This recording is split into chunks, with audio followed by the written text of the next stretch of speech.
Hello, horror lover. Are you ready for a long night of nightmares? Before we begin, I want to ask you to subscribe to the channel, and especially leave a comment telling me which city you're watching from. I'd love to know. Click the like button, all of this because the crisp autumn air nipped at my exposed skin as I trudged through the dense undergrowth of the Coconino National Forest. The weight of my backpack, laden with camping gear and my prized telescope, pressed against my shoulders. But the mild discomfort couldn't dampen my spirits. Tonight was going to be perfect for stargazing. I'd been planning this trip for months, meticulously checking weather reports and lunar cycles to ensure optimal viewing conditions. As an amateur astronomer, I lived for nights like these, clear skies, a new moon, and miles away from the light pollution of civilization. After an hour of hiking, I reached a small clearing that I'd scouted on a previous trip. It offered an unobstructed view of the night sky and enough flat ground to set up my tent and equipment comfortably.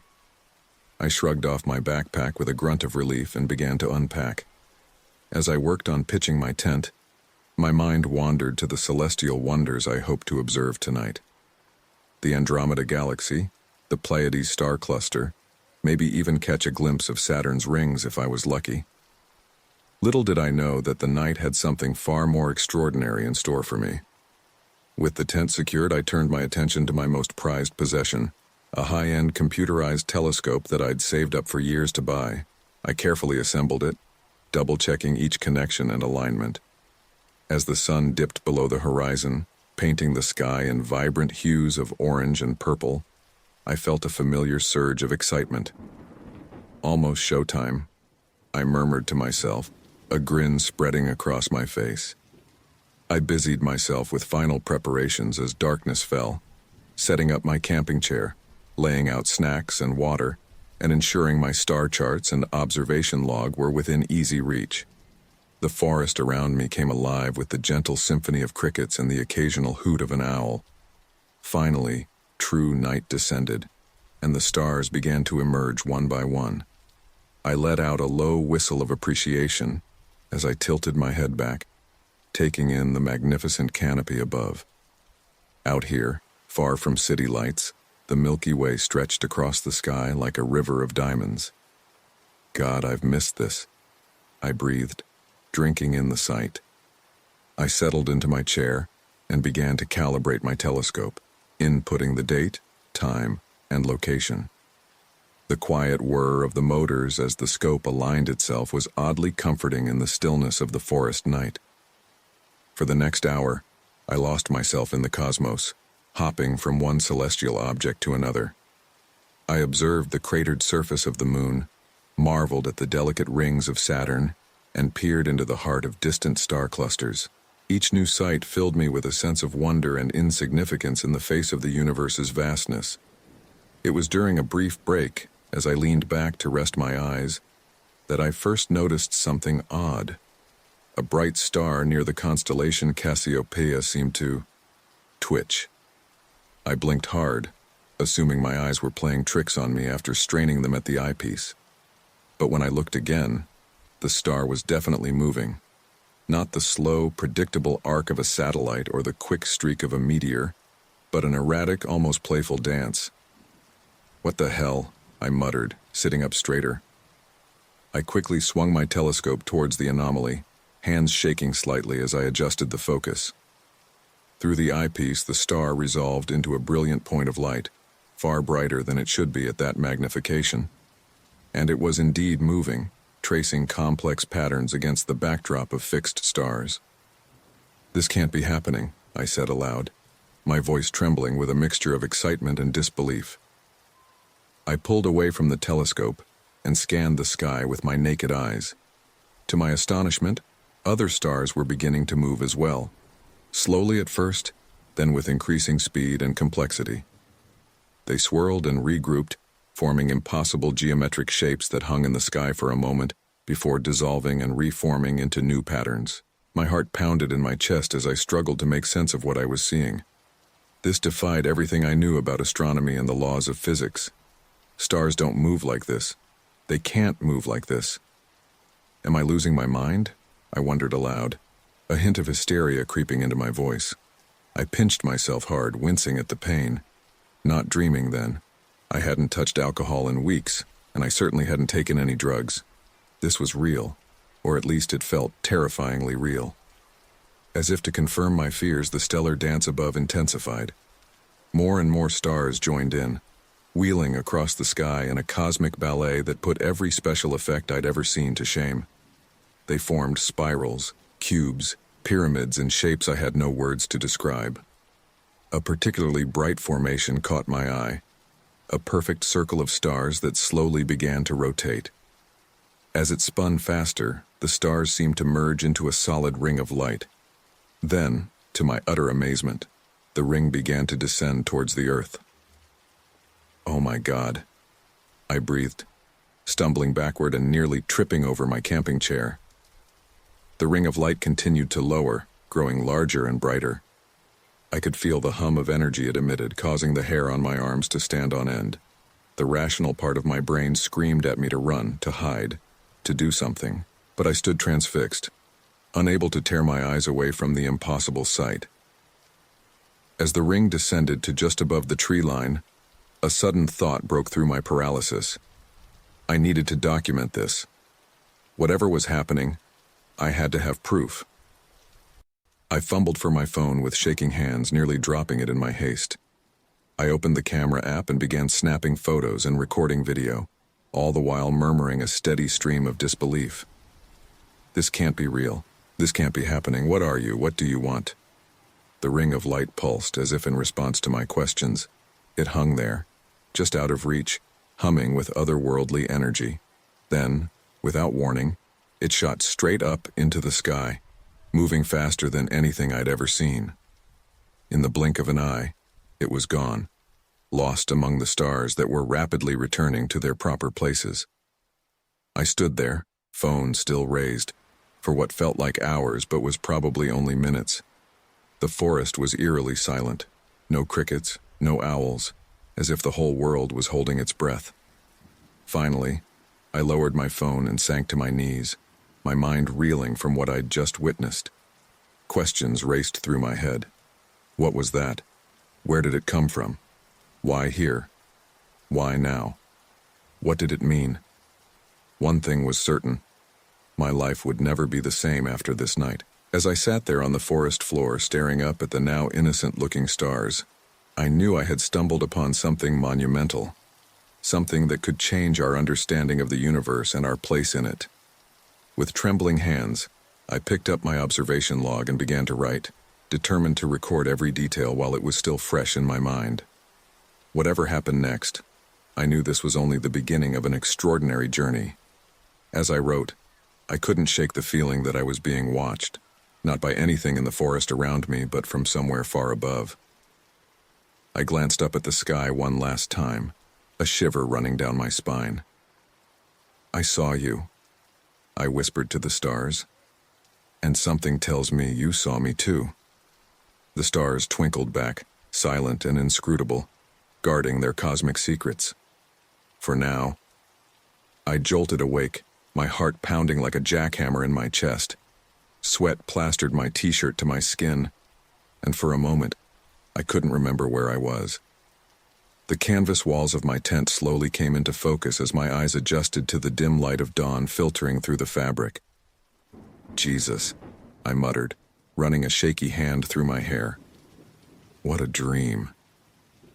But even as the word dream left my lips, a nagging doubt crept into my mind. It had felt too real, too vivid to be just a product of my imagination. The moving stars, the impossible geometric patterns, that pulsing ring of light. I fumbled for my phone, squinting at the bright screen. 6:17 a.m. I'd slept for barely 4 hours, but I felt wired, adrenaline still coursing through my system. With trembling fingers, I opened my photo gallery. If it had all been a dream, there would be nothing but the usual shots of constellations and planets I'd taken earlier in the night. But as I scrolled through the images, my breath caught in my throat. There, amid the crisp shots of Saturn and the Orion Nebula, were blurry, chaotic images of light streaks across the sky. And at the end, a series of photos showing a bright ring hovering above the tree line. "Holy shit," I whispered, my voice barely audible. It was real. It was all real. I zoomed in on one of the clearer shots, studying it intently. The ring of light seemed to shimmer even in the still image, as if it was alive somehow. I could almost feel the hum of energy emanating from it, just like I had last night. A sudden rustling outside my tent made me jump, nearly dropping my phone. I held my breath, listening intently. It was probably just a squirrel or a bird, but after what I'd seen last night, my imagination conjured up images of alien creatures lurking just beyond the thin fabric walls. Get a grip, Alex, I chided myself. You're letting your imagination run wild. Still, I couldn't shake the feeling of being watched. I unzipped the tent flap slowly, peering out into the misty morning forest. The clearing looked exactly as it had yesterday, my telescope still set up, my camping chair knocked over from when I'd stumbled backwards in shock. I crawled out of the tent, stretching my stiff muscles. The cool morning air helped clear my head a bit, but it did nothing to dispel the surreal feeling that had settled over me. I walked over to my telescope, running my hand along its smooth surface. You saw it too, didn't you? I murmured to the instrument. I'm not crazy. But even as I said it, doubt began to creep in. The photos were blurry, indistinct. Could they have been caused by camera shake? Maybe I had dozed off while stargazing and dreamed the whole thing up. I shook my head, trying to clear away the doubts. I knew what I had seen. I had felt it, for Christ's sake. This was real, and I had proof. Shaky, uncertain proof, but proof nonetheless. As I started to pack up my campsite, my mind raced with possibilities. Should I report this to someone? The local authorities? NASA? Would anyone even believe me? I was so lost in thought that I nearly jumped out of my skin when a voice called out, "Good morning, camper." I whirled around to see a park ranger approaching, a friendly smile on his weathered face. He was an older man, probably in his 60s, with a salt and pepper mustache and kind eyes behind wire-rimmed glasses. "Morning," I replied, trying to keep my voice steady. "Beautiful day, isn't it?" The ranger nodded, looking around the clearing. "Sure is. Perfect night for stargazing, too, I bet." "Saw you had quite the setup here," he said, gesturing to my telescope. I felt a sudden urge to tell him everything, to show him the photos, to share the incredible experience I'd had. Maybe he had seen something too. Maybe there were other reports. "Yeah, it was. It was quite a night," I said, my voice slightly strained. The ranger must have picked up on something in my tone because he gave me a curious look. "Everything okay, son? You look like you've seen a ghost." I let out a nervous laugh. "Not a ghost, no. But I saw something last night. Something I can't explain." The ranger's eyebrows shot up. "Oh? What kind of something?" I hesitated, weighing my options. If I told him the truth, would he think I was crazy? Or worse, would he believe me? And then... what? Would men in black suits suddenly appear to whisk me away to some secret government facility? I'm not sure exactly," I hedged. "It was probably nothing. Just tricks of the light, you know?" The ranger studied me for a long moment, his expression unreadable. Then he nodded slowly. "Uh-huh. Well, the forest can play tricks on you sometimes, especially at night. Lots of strange lights and shadows." "Right, yeah. That's probably it," I agreed quickly, perhaps too quickly.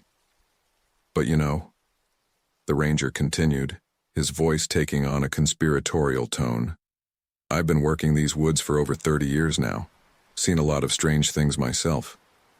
My heart skipped a beat. "Oh? Like what?"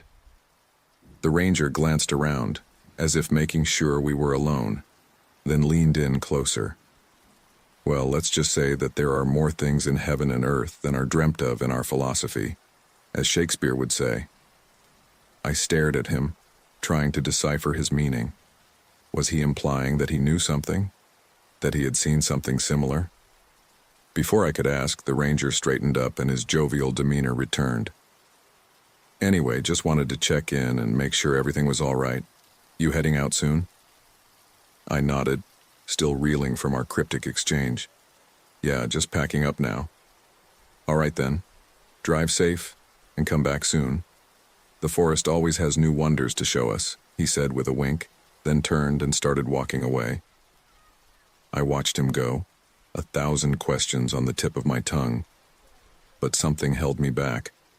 A nagging feeling that I was on the edge of something big, something dangerous, and that maybe, just maybe, it was better to keep my mouth shut, for now at least. As I finished packing up my gear, my mind was a whirlwind of conflicting emotions. Excitement at what I had witnessed, fear of the unknown, and a growing sense of paranoia. What if I wasn't supposed to have seen what I saw? What if someone, or something, was watching me right now? I shoved the last of my equipment into my car and took one final look at the clearing. In the bright morning light, it was hard to believe that just hours ago, it had been the stage for an event that defied explanation.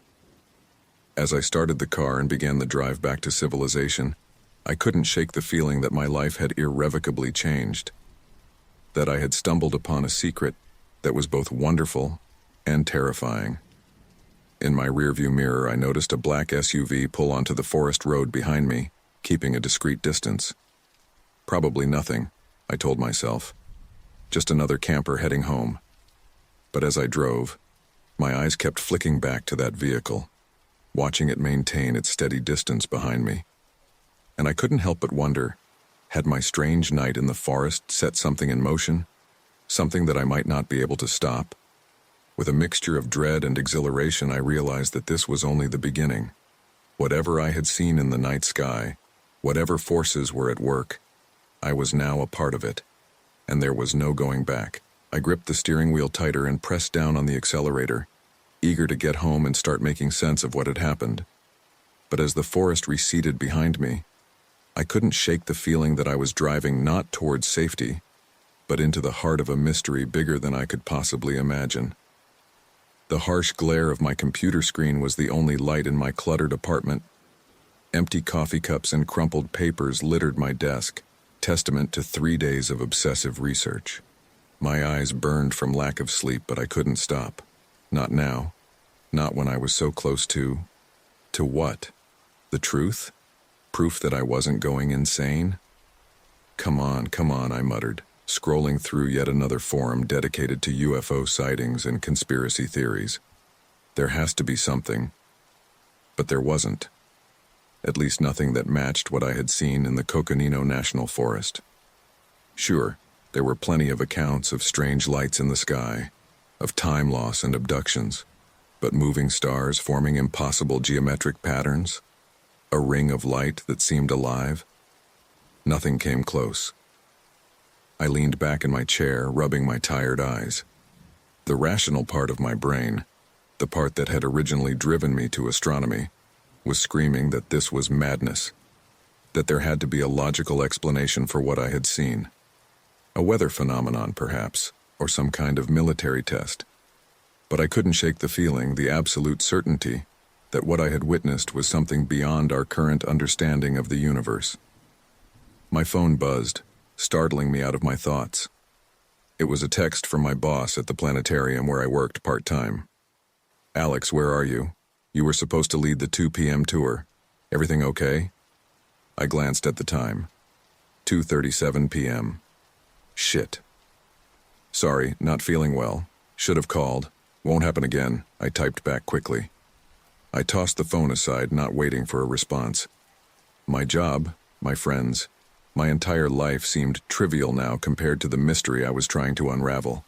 As if drawn by an unseen force, I found myself looking at the photos from that night again. I had been over them 100 times, zooming in, adjusting contrast, trying to glean any additional detail.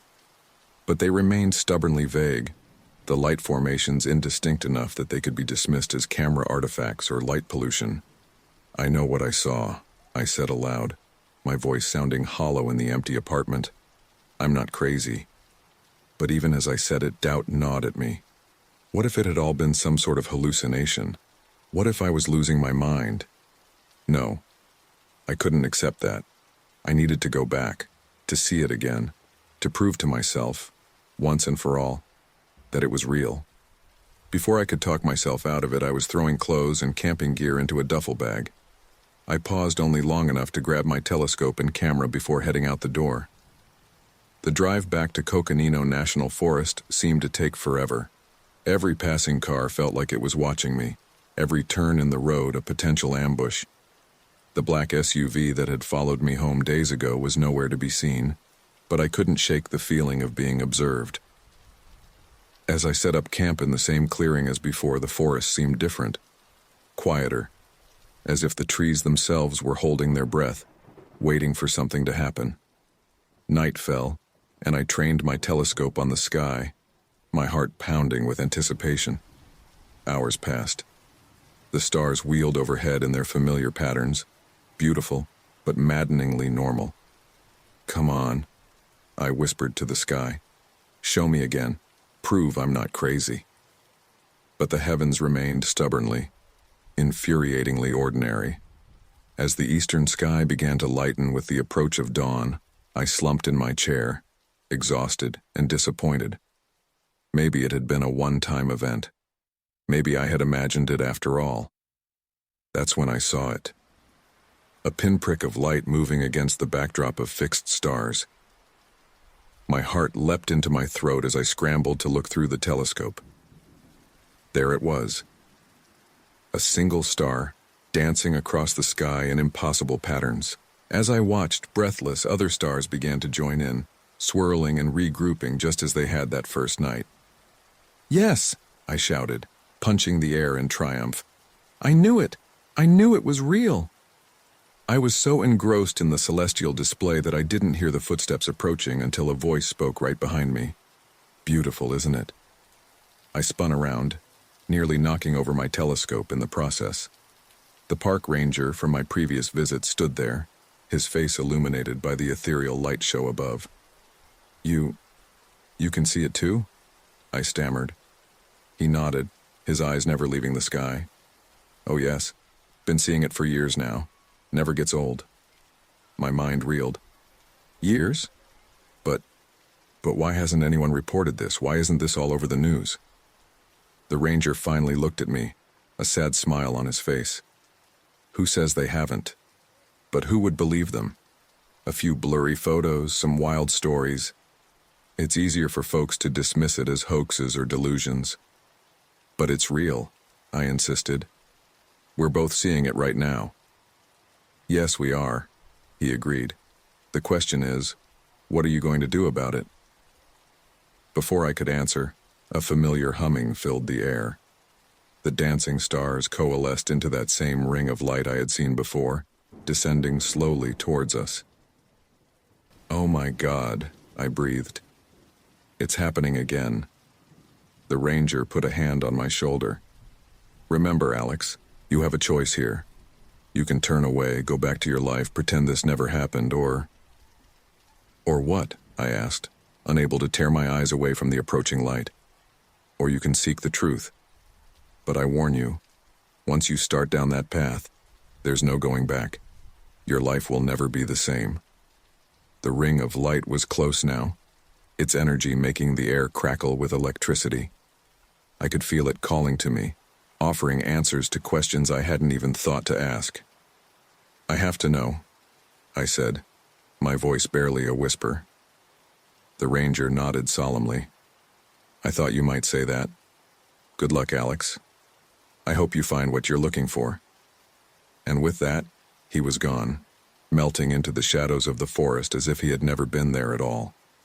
The ring of light descended further, enveloping me in its brilliance. I felt a tugging sensation, as if my very essence was being pulled upward. My feet left the ground and panic surged through me. "Wait," I cried out to the empty forest. "I'm not ready." But it was too late. The world around me dissolved into pure, blinding light. I had the sensation of moving impossibly fast, hurtling through space towards an unknown destination. My last coherent thought before consciousness slipped away was a mix of terror and exhilaration. Whatever was happening, wherever I was going, I knew my life had changed forever. The truth I had been seeking was within my grasp. As the light consumed me entirely, I surrendered to its pull, ready to face whatever lay on the other side of this impossible journey. The forest clearing fell silent. The only evidence of my presence, the abandoned telescope pointing accusingly at the now ordinary sky. The truth was out there, and I was about to discover it, for better or worse. I came to consciousness slowly, as if swimming up from the depths of a dark, bottomless ocean. My head throbbed, and every nerve in my body tingled with a strange electric sensation. I tried to open my eyes, but they felt heavy, unresponsive. "Subject appears to be regaining consciousness," a voice said. It sounded distant and distorted, as if I were hearing it underwater. Subject? The word sent a chill down my spine. Where was I? What had happened? Memories flooded back in a disorienting rush. The forest, the moving stars, the ring of light. And then, nothing. I forced my eyes open, blinking against the harsh, sterile light that assaulted my vision. As the world slowly came into focus, I found myself staring at a ceiling unlike anything I'd ever seen. It seemed to shift and ripple as if it were made of liquid metal. "Vital signs stabilizing," another voice announced, initiating full sensory integration. Suddenly, my senses sharpened. The air around me hummed with energy. I became acutely aware of a multitude of scents, clean and clinical yet utterly alien. And the sounds, a cacophony of whirs, clicks, and pulses that no earthly machine could produce. I tried to sit up, only to find myself restrained. Panic surged through me as I realized I was strapped to some kind of examination table. "Please remain calm," a soothing voice said. "The disorientation is temporary." I turned my head, seeking the source of the voice. What I saw made my breath catch in my throat. Standing over me was a being that defied description. Its skin, if you could call it that, shimmered with an iridescent, almost translucent quality. It had no discernible facial features, yet I sensed it was observing me intently. What are you?" I managed to croak, my voice hoarse and unfamiliar to my own ears. The being tilted its head, an eerily human gesture. "We are the Watchers," it said, its voice resonating not in my ears but directly in my mind. "We have been observing your species for a very long time." I struggled against my restraints, fear and confusion warring within me. "Why am I here? What do you want from me?" "Calm yourself, Alexander," the being said. "No harm will come to you. You are here because you saw what you were not meant to see. You sought the truth, and now you shall have it." Another being glided into view, its form rippling like heat waves on a summer day. It communicated with the first in a series of musical tones and clicks that made my head spin.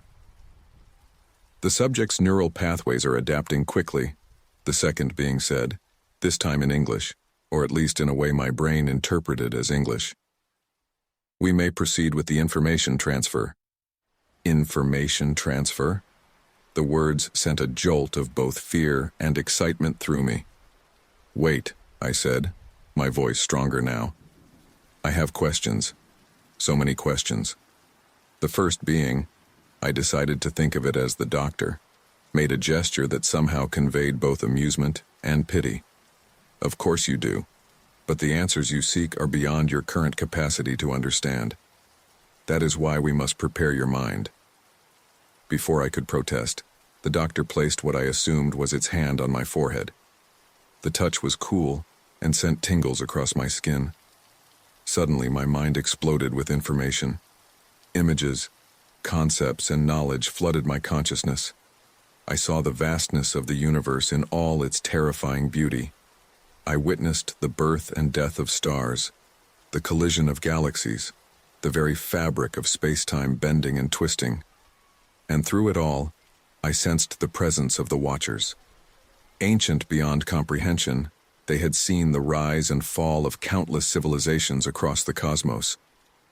When the deluge of information finally ceased, I lay there gasping, my mind reeling from the enormity of what I had experienced. That was incredible," I whispered. "But why? Why show me all this?" The doctor's form shimmered, and I got the impression it was sighing. Your species stands at a crossroads, Alexander. The choices you make in the coming years will determine not only your fate, but the fate of countless other worlds. I don't understand, I said, struggling to process the implications of its words. The second being, the assistant, I decided, chimed in.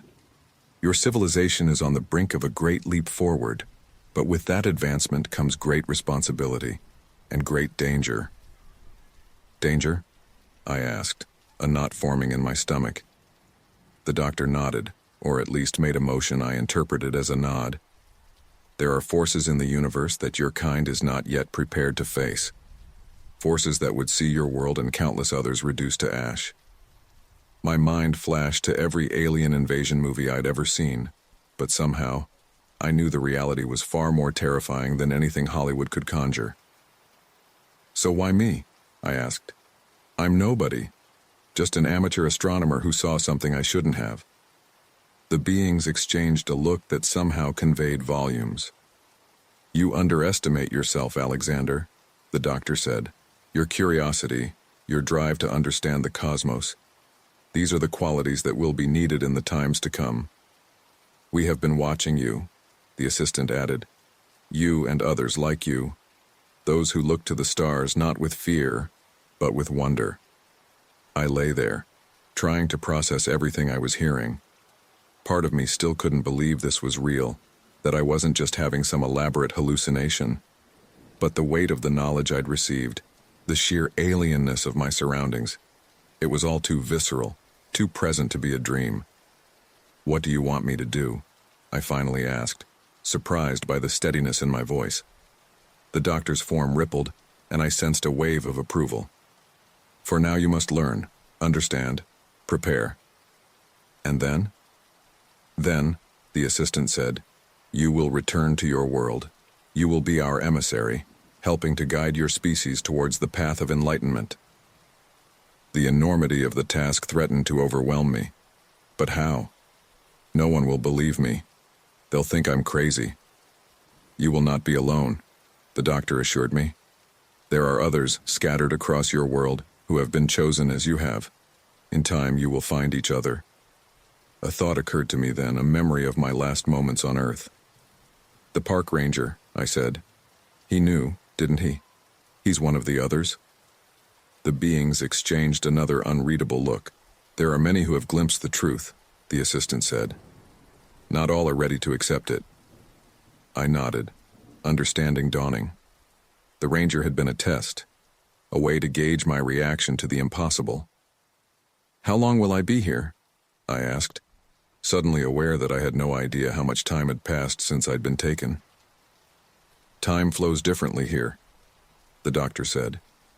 What may seem like days or weeks to you will be but moments on Earth. I tried to wrap my head around that concept, but it made my temples throb. There was so much to learn, so much to understand. Rest now, the doctor said, its tone gentle. Your training begins soon. And Alexander? Yes? Remember, knowledge is a heavy burden, but it is also the greatest gift we can offer. As if on cue, a wave of exhaustion washed over me. My eyelids grew heavy, and I felt myself drifting off. But this time, I wasn't afraid. I was on the threshold of understanding the greatest mysteries of the universe. As consciousness slipped away, I heard the doctor's voice one last time, echoing in my mind. Welcome, Alexander, to the first day of the rest of your life, and the first day in the next chapter of human history. With that, I surrendered to sleep, my dreams filled with stars, strange beings, and the promise of a future I could scarcely imagine. I jolted awake with a gasp, my heart pounding like a jackhammer in my chest. For a moment, I couldn't remember where I was. The familiar scent of pine and damp earth filled my nostrils, a stark contrast to the sterile, alien environment I'd been in. When? How long ago? I blinked, my eyes adjusting to the dim light filtering through the canvas of my tent. My tent? I was back in the Coconino National Forest. Had it all been a dream? But as I sat up, a wave of dizziness washed over me. accompanied by a flood of memories and knowledge that I knew couldn't possibly be mine. Equations that would make Einstein weep scrolled through my mind. The secrets of dark matter and quantum entanglement danced behind my eyelids. And the vastness of the universe, oh God, the sheer enormity of it all threatened to overwhelm me. Jesus, I muttered, pressing the heels of my hands against my temples. It was real. It was all real. I fumbled for my phone, squinting at the bright screen. 6:17 a.m. July 15th, the same day I'd left for my camping trip. But that couldn't be right. I'd spent, how long with the Watchers? Days? Weeks? Time flows differently there, I remembered the doctor saying. A hysterical laugh bubbled up in my throat. Time flows differently. As if that explained everything. I unzipped the tent flap with shaking hands and crawled out into the misty morning forest. Everything looked exactly as I'd left it. My telescope still set up, my camping chair where I'd left it. But everything felt different. I felt different. I walked over to my telescope, running my hand along its smooth surface. It seemed so primitive now, so limited in its capabilities. I knew now that there were ways to peer into the very fabric of space-time, to see the birth of stars and the death of galaxies as easily as looking out a window. A twig snapped behind me, and I whirled around, my heart leaping into my throat. But it was just a deer regarding me with wary eyes before bounding away into the underbrush. I let out a shaky breath. "Get it together, Alex," I muttered to myself. "You're okay. You're home." But was I really okay? My mind was brimming with knowledge that no human was meant to possess. The weight of it pressed down on me, threatening to crush me under its enormity. As I started to pack up my campsite, my hands moved on autopilot while my mind raced. What was I supposed to do now? The Watchers had said I was to be their emissary, to help guide humanity. But how? Who would believe me? I was so lost in thought that I nearly jumped out of my skin when a voice called out, "Good morning, camper." I spun around to see the park ranger from before approaching, that same friendly smile on his weathered face. But this time, I saw him with new eyes. The casual stance, the knowing glint in his eye. He knew. He had to know. "Morning," I replied, trying to keep my voice steady. "Beautiful day, isn't it?" The ranger nodded, looking around the clearing. "Sure is. Have a good night. See anything interesting?" There it was, the loaded question. I studied him carefully, weighing my options. If he was one of the others the Watchers had mentioned, I could trust him. If not, I decided to take a chance. You could say that. The stars were particularly active last night. The ranger's smile widened, but there was a sadness in his eyes. "Ah, so you've seen it too. Welcome to the club, son." Relief washed over me. "So you know? About the Watchers? About everything?" He held up a hand, glancing around as if checking for eavesdroppers. "Not here. It's not safe to talk openly. But yes, I know. And I know what you're going through right now." I took a step closer, lowering my voice. What am I supposed to do? My head is full of knowledge I can't even begin to process. And they said I'm supposed to guide humanity? How? The ranger sighed, suddenly looking much older. "It's not easy, I won't lie to you. The burden of knowledge is heavy. But you're not alone. There are others like us, scattered around the world. We help where we can, nudge humanity in the right direction when possible." "But how?" I pressed. "Do we reveal ourselves? Go to the government?" He shook his head vehemently. "No, absolutely not. The world isn't ready for the full truth. Not yet. We work in the shadows, planting seeds of knowledge, guiding those who are ready to listen." I ran a hand through my hair, frustration building. "That's not enough. You've seen what I've seen. You know what's out there. The dangers." "I know." He cut me off, his voice sharp. "Believe me, I know. But revealing too much too soon could be catastrophic. Humanity needs to evolve at its own pace. I was about to argue further when a searing pain lanced through my head. I gasped, doubling over as equations and alien concepts cascaded through my mind. The ranger was at my side in an instant, his hand on my shoulder. "Easy, son. It's okay. Your mind is still adjusting to the influx of knowledge. It'll get easier with time." As the pain subsided, I straightened up, meeting his concerned gaze. "How long?" I asked. "How long have you been carrying this secret?" He looked away, his eyes distant. 30 years, give or take. The weight of those words hit me like a physical blow. 30 years of knowing, of watching humanity stumble in the dark while possessing the keys to unlock the secrets of the universe. "I don't know if I can do this," I admitted, my voice barely above a whisper. The ranger squeezed my shoulder. "You can. You have to. The Watchers chose you for a reason." A thought occurred to me then. The black SUV that followed me home after my first night here. Was that you? He shook his head. "No, but there are others who suspect. Government agencies, secret societies. They don't know the full truth, but they know something is happening. You'll need to be careful." Great. Just great. As if the weight of the universe wasn't enough, now I had to worry about shadowy organizations hunting me down. "What do I do now?" I asked, feeling lost and overwhelmed. The ranger reached into his pocket and pulled out a small, nondescript business card.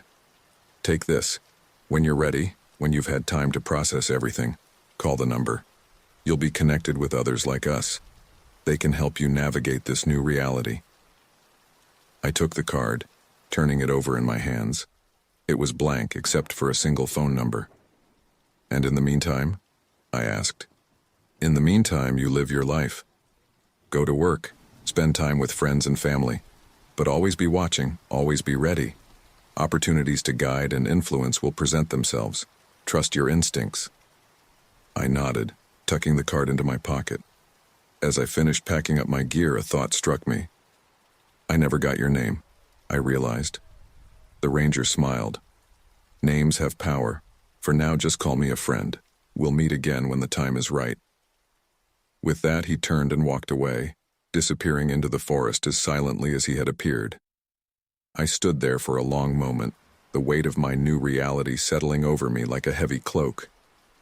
Part of me wanted to call out, to beg him to come back and tell me more. But I knew this was a journey I had to navigate on my own.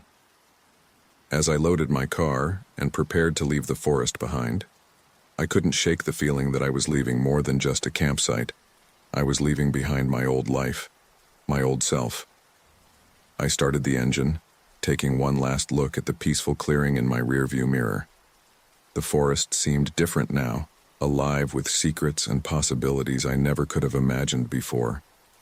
As I pulled onto the main road, my mind already racing with plans and questions, I couldn't help but wonder, was this how it felt to be born? To suddenly see the world with new eyes, to understand truths that had always been there, hidden just beneath the surface? Whatever lay ahead, one thing was certain: my life would never be the same.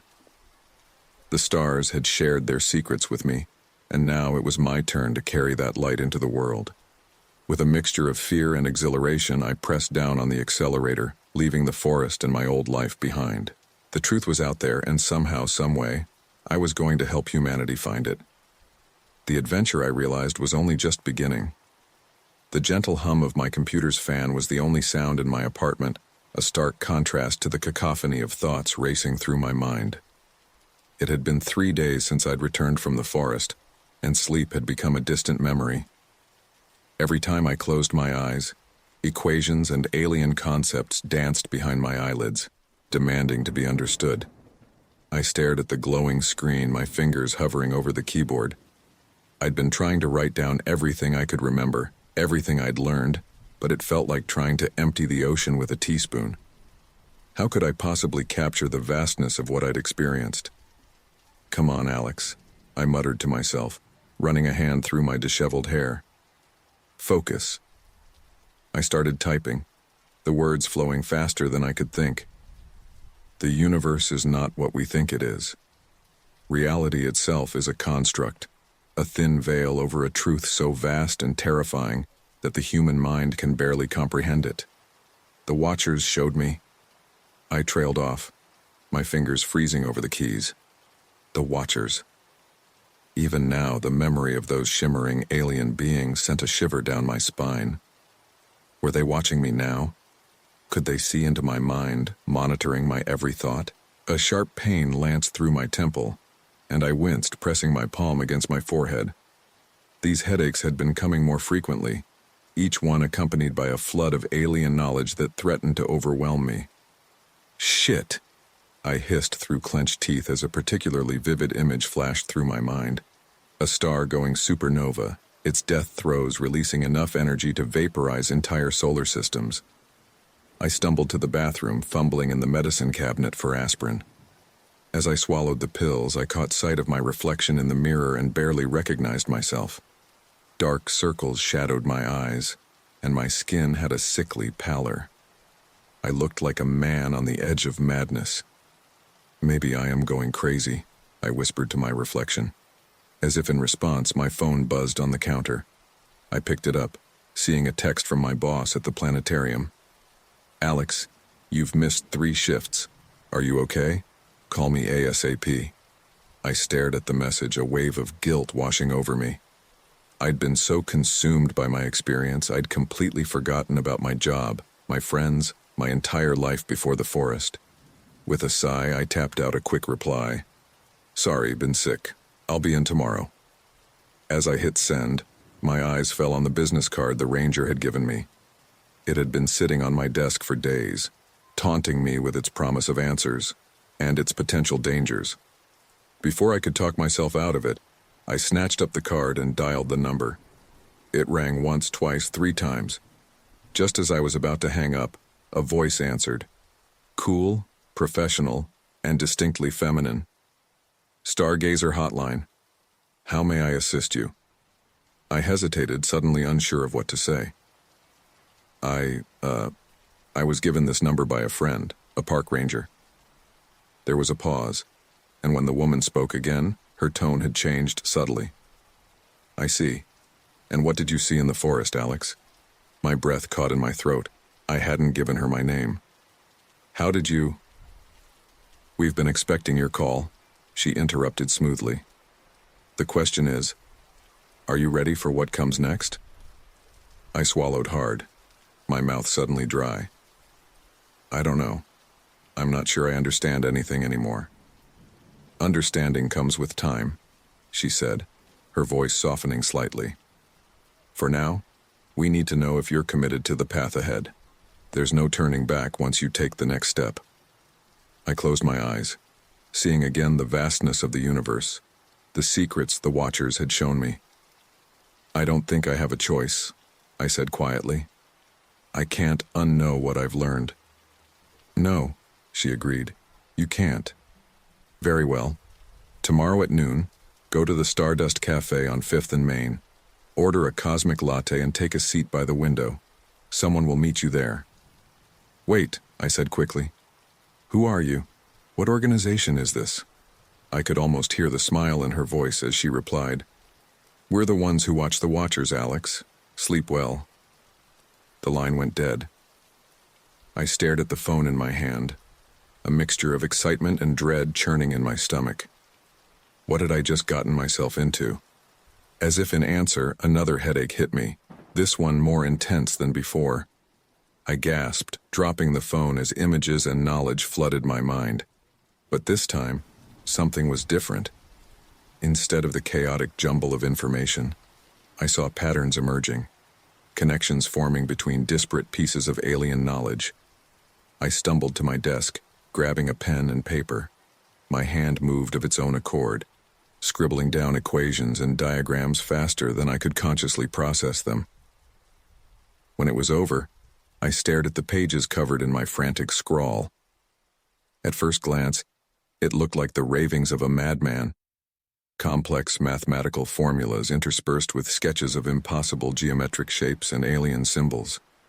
But as I studied it, I realized with a start that I understood it.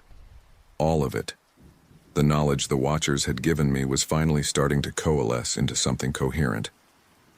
Holy shit, I breathed, my eyes wide with wonder. This is the key to faster-than-light travel. The implications hit me like a physical blow. With this knowledge, humanity could reach the stars. We could explore the galaxy, meet other civilizations, unlock the secrets of the universe. But then a darker thought crept in. In the wrong hands, this information could be catastrophic. Weapons of unimaginable power. The ability to tear holes in the fabric of space-time itself. I sank into my chair, suddenly understanding the enormous responsibility that had been placed on my shoulders. The Watchers hadn't just given me knowledge, they'd given me the power to change the course of human history. As the first light of dawn began to creep through my window, I made a decision. I couldn't keep this to myself, but I couldn't risk it falling into the wrong hands either. I needed allies, people I could trust. I glanced at the clock. 8 hours until my meeting at the Stardust Cafe. 8 hours to prepare myself for whatever came next. With a deep breath, I turned back to my computer and began to type, documenting everything I could. If something happened to me, if the wrong people got to me first, at least there would be a record of the truth. As I wrote, I couldn't shake the feeling that I was being watched, not just by the mysterious organization I'd contacted, but by something larger, something cosmic. I hope I'm doing the right thing, I said aloud. Though whether I was addressing the Watchers, the universe, or just myself, I couldn't say. Only time would tell if I was a savior or a harbinger of destruction. But one thing was certain. The path ahead was one I'd have to walk alone. With that sobering thought, I continued to write, racing against the clock and the limits of my own sanity, as the sun rose on a world that had no idea how close it was to changing forever. The Stardust Cafe buzzed with the usual lunchtime crowd, the air thick with the aroma of coffee and fresh-baked pastries. I sat at a small table by the window, my hands wrapped around a steaming mug of what the barista had called a cosmic latte. The swirling pattern of milk in the dark coffee seemed to mock me, reminding me of the spiraling galaxies I'd seen in my visions. My leg bounced nervously under the table as I checked my watch for the 1,000th time. 12:03 p.m. I was here, I'd followed the instructions, but now what? Who was I supposed to meet? How would I know them? A young woman at the next table caught my eye and smiled. "First time trying the cosmic latte?" she asked, nodding at my untouched drink. I forced a smile. "Yeah, thought I'd try something new." "It's out of this world," she said with a wink before turning back to her book. I stared at her for a moment, my paranoia kicking into overdrive. Was that a coded message? Was she my contact? Before I could pursue that line of thought, the bell above the cafe door chimed. A man in his late 50s walked in, his salt and pepper hair neatly combed, wearing a tweed jacket that seemed more suited for a college professor than a secret society member. Our eyes met, and I knew instantly that this was who I was waiting for. He ordered at the counter, then made his way to my table. "Mind if I join you?" he asked, his voice carrying a hint of a British accent. I gestured to the empty chair across from me. "Please." He sat down, setting his own cosmic latte on the table. "Alexander Hartley, I presume?" he said, extending his hand. "Dr. Everett Clark. It's a pleasure to finally meet you." I shook his hand, noting the firmness of his grip. "How did you know it was me?" Clark smiled, the corners of his eyes crinkling. "My dear boy, you're practically vibrating with nervous energy, and you have that look in your eyes, the look of someone who's seen beyond the veil." I leaned in, lowering my voice. "So you know about the Watchers? About what I saw in the forest?" He held up a hand. "Not here. These walls have ears, as they say, but yes, I know. More importantly, I'm here to help you understand and use what you've learned." I glanced around the cafe, suddenly aware of how exposed we were. "Is it safe to talk here?" Clark took a sip of his latte. "Safer than you might think. We have methods of ensuring privacy, but let's keep things general for now. Tell me, Alexander, how have you been coping since your experience? I let out a shaky breath. Honestly, I feel like I'm losing my mind. There's so much information, so many concepts I can barely grasp, and the headaches. Ah, yes. Clark nodded sympathetically. The headaches are your mind's way of processing the influx of knowledge. They'll subside in time as you learn to access the information more selectively. I took a sip of my latte, surprised by its rich, complex flavor. You say that like you've been through this yourself. Clark's eyes twinkled. Let's just say you're not the first to be chosen by the Watchers, nor will you be the last. We've been preparing for this moment for a very long time. We, I asked. Who exactly are you people? He leaned back in his chair, studying me intently. We go by many names. The Illuminati, the Seekers, the Star Children. But those are just labels. What matters is our mission, to shepherd humanity towards its cosmic destiny. I couldn't help but scoff. That sounds like something out of a bad sci-fi novel. Perhaps, Clark agreed with a chuckle. But the truth often sounds stranger than fiction, doesn't it? You've seen it yourself, Alexander. The vastness of the universe, the secrets hidden in the very fabric of reality. You know there's more out there than most humans can comprehend. I nodded slowly, memories of my experience with the Watchers flooding back. But why me? Why now? Clark's expression turned serious. Because we're running out of time. The knowledge you've been given, the equations and concepts now swirling in your mind, they're the key to humanity's next great leap forward. But they're also incredibly dangerous in the wrong hands. A chill ran down my spine. What do you mean? He leaned in, his voice barely above a whisper. There are forces at work, Alexander. Governments, corporations, individuals who would use this knowledge for their own gain, regardless of the consequences.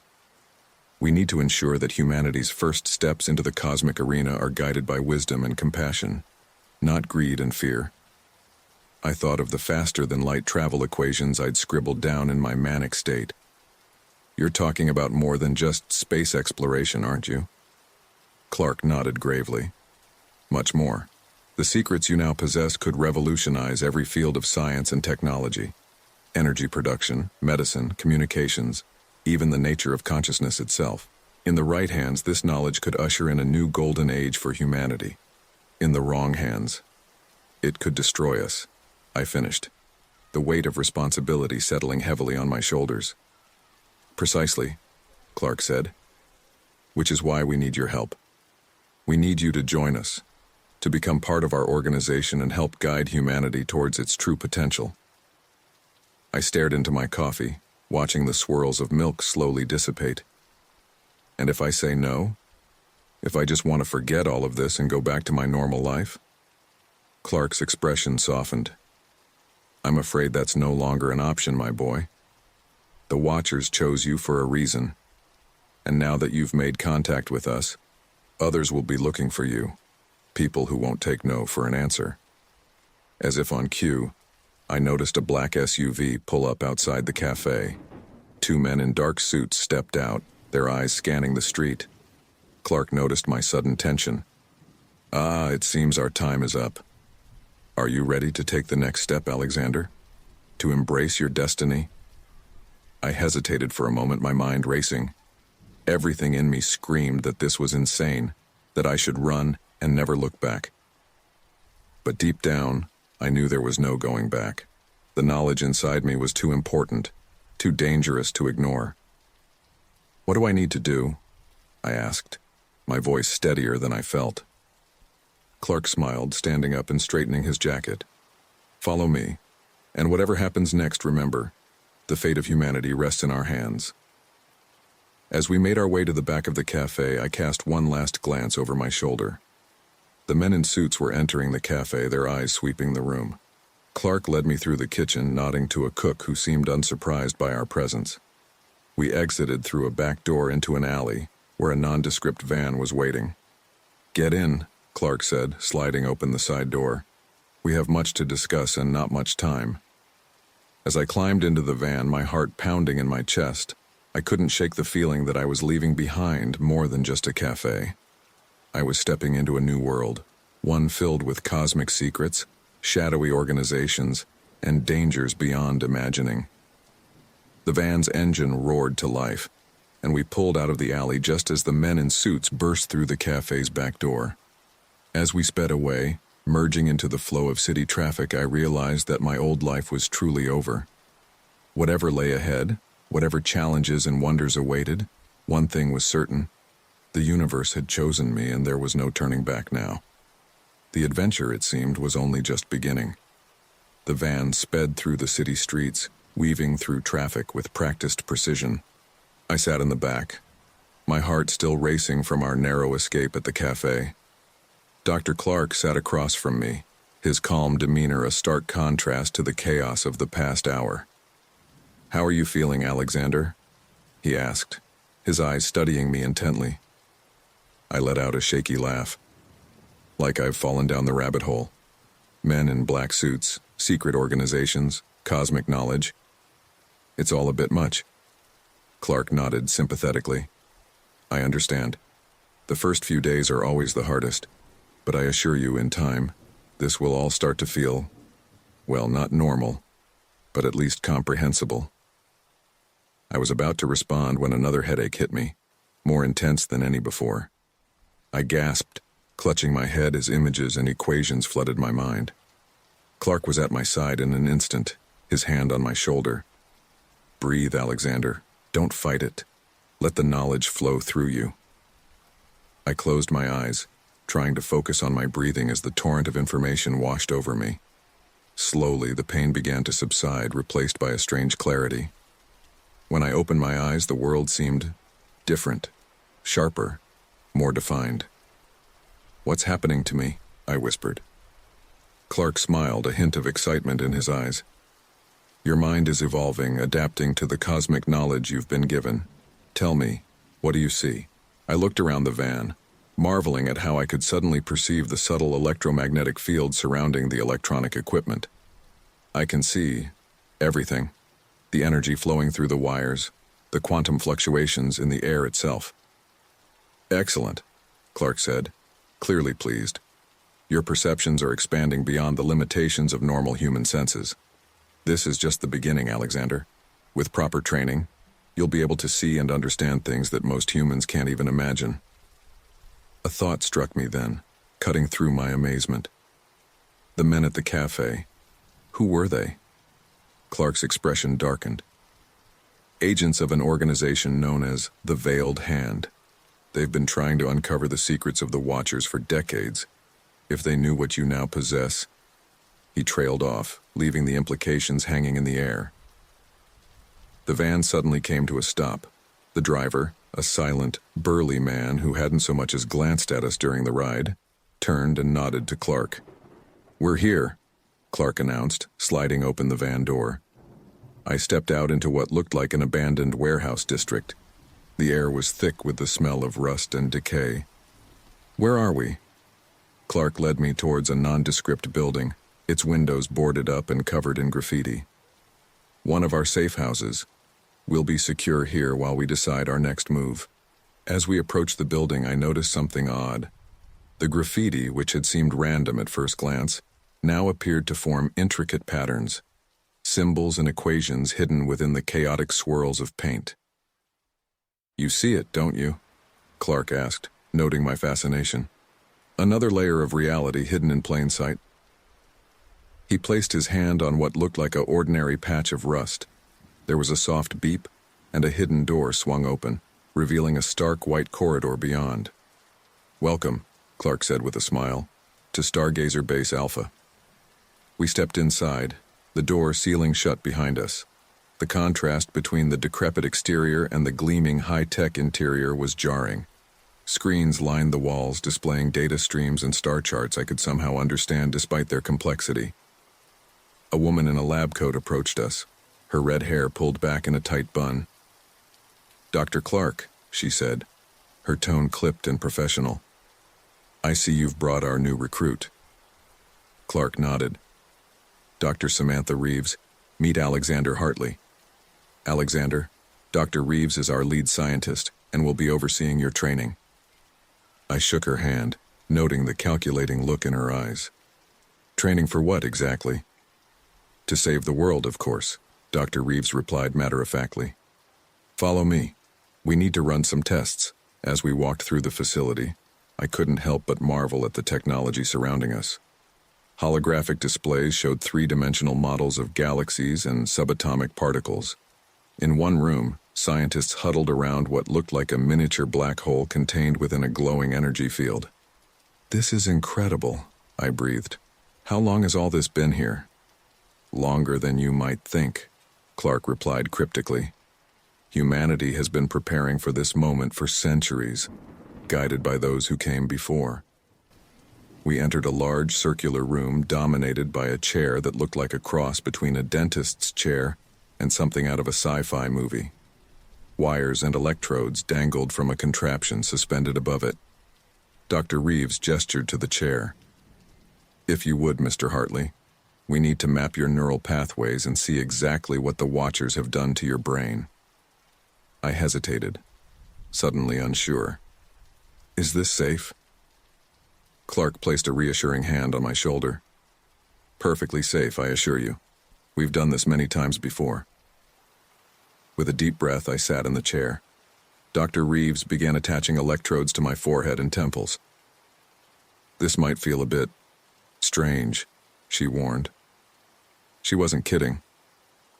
As soon as she activated the machine, it felt like my entire body was vibrating at a molecular level. Colors and patterns danced across my vision, and I could hear what sounded like the music of the spheres themselves. Remarkable, Dr. Reeves murmured, studying a holographic display of my brain. The neural reconfiguration is far more extensive than we've ever seen. The cosmic knowledge has been fully integrated into his cognitive processes. Clark leaned in, his eyes wide with excitement. Can you access it, Alexander? Can you see the equations? I closed my eyes, focusing on the swirling information in my mind. Yes, I whispered. I see everything. The unified field theory, the nature of dark matter, the secrets of quantum entanglement across galactic distances. Suddenly, alarms began blaring throughout the facility. Dr. Reeves rushed to a nearby console. We've got a problem, she announced, her voice tense. The veiled hand has found us. They've breached the outer defenses. Clark swore under his breath. How? This location is supposed to be secure. They must have followed us, I realized, guilt washing over me. I led them right to you. Clark shook his head. No time for blame. We need to get you out of here, Alexander. You're too valuable to fall into their hands. Dr. Reeves disconnected me from the machine. Take the emergency exit, she said, pointing to a hidden door. It leads to an underground tunnel system. I'll hold them off as long as I can. Come with us, I pleaded, not wanting to leave her behind. She smiled grimly. Someone has to stay and wipe the computers. Go. The fate of humanity is more important than any one of us. Clark grabbed my arm, pulling me towards the exit. As we ran down the dimly lit tunnel, the sound of gunfire echoed behind us.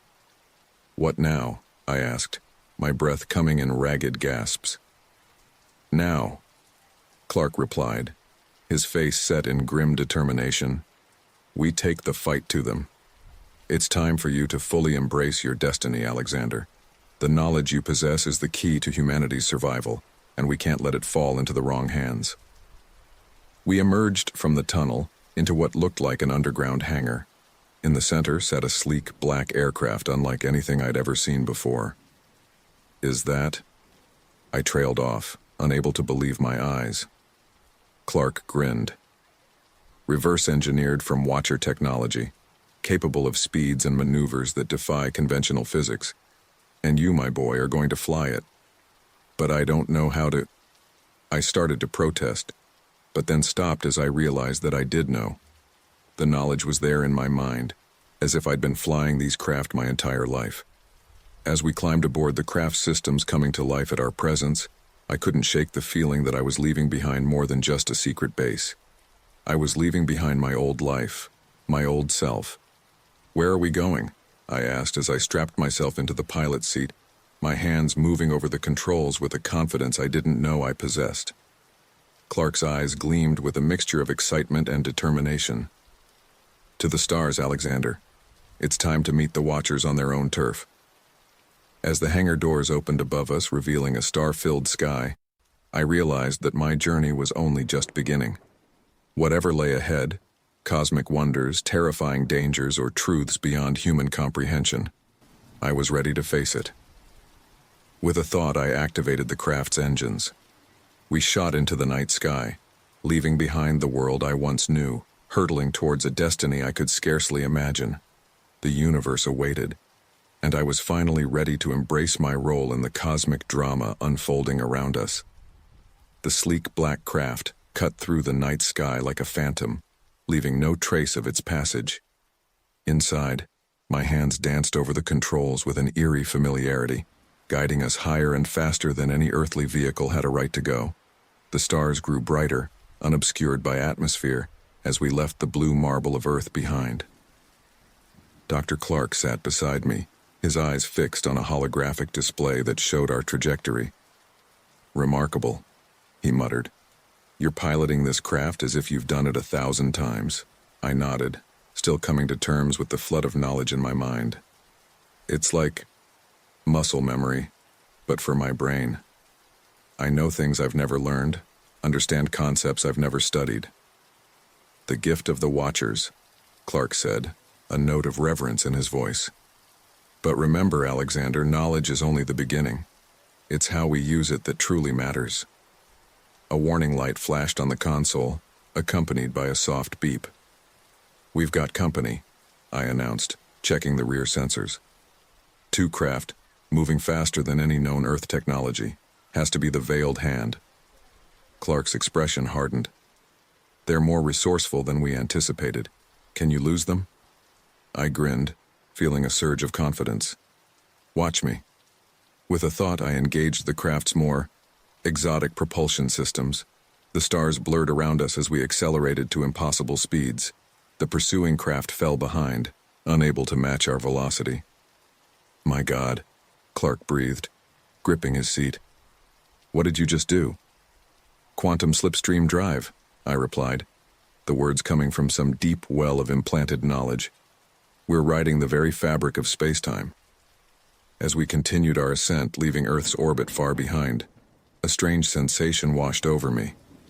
It was as if a veil was being lifted from my senses, revealing layers of reality I'd never known existed.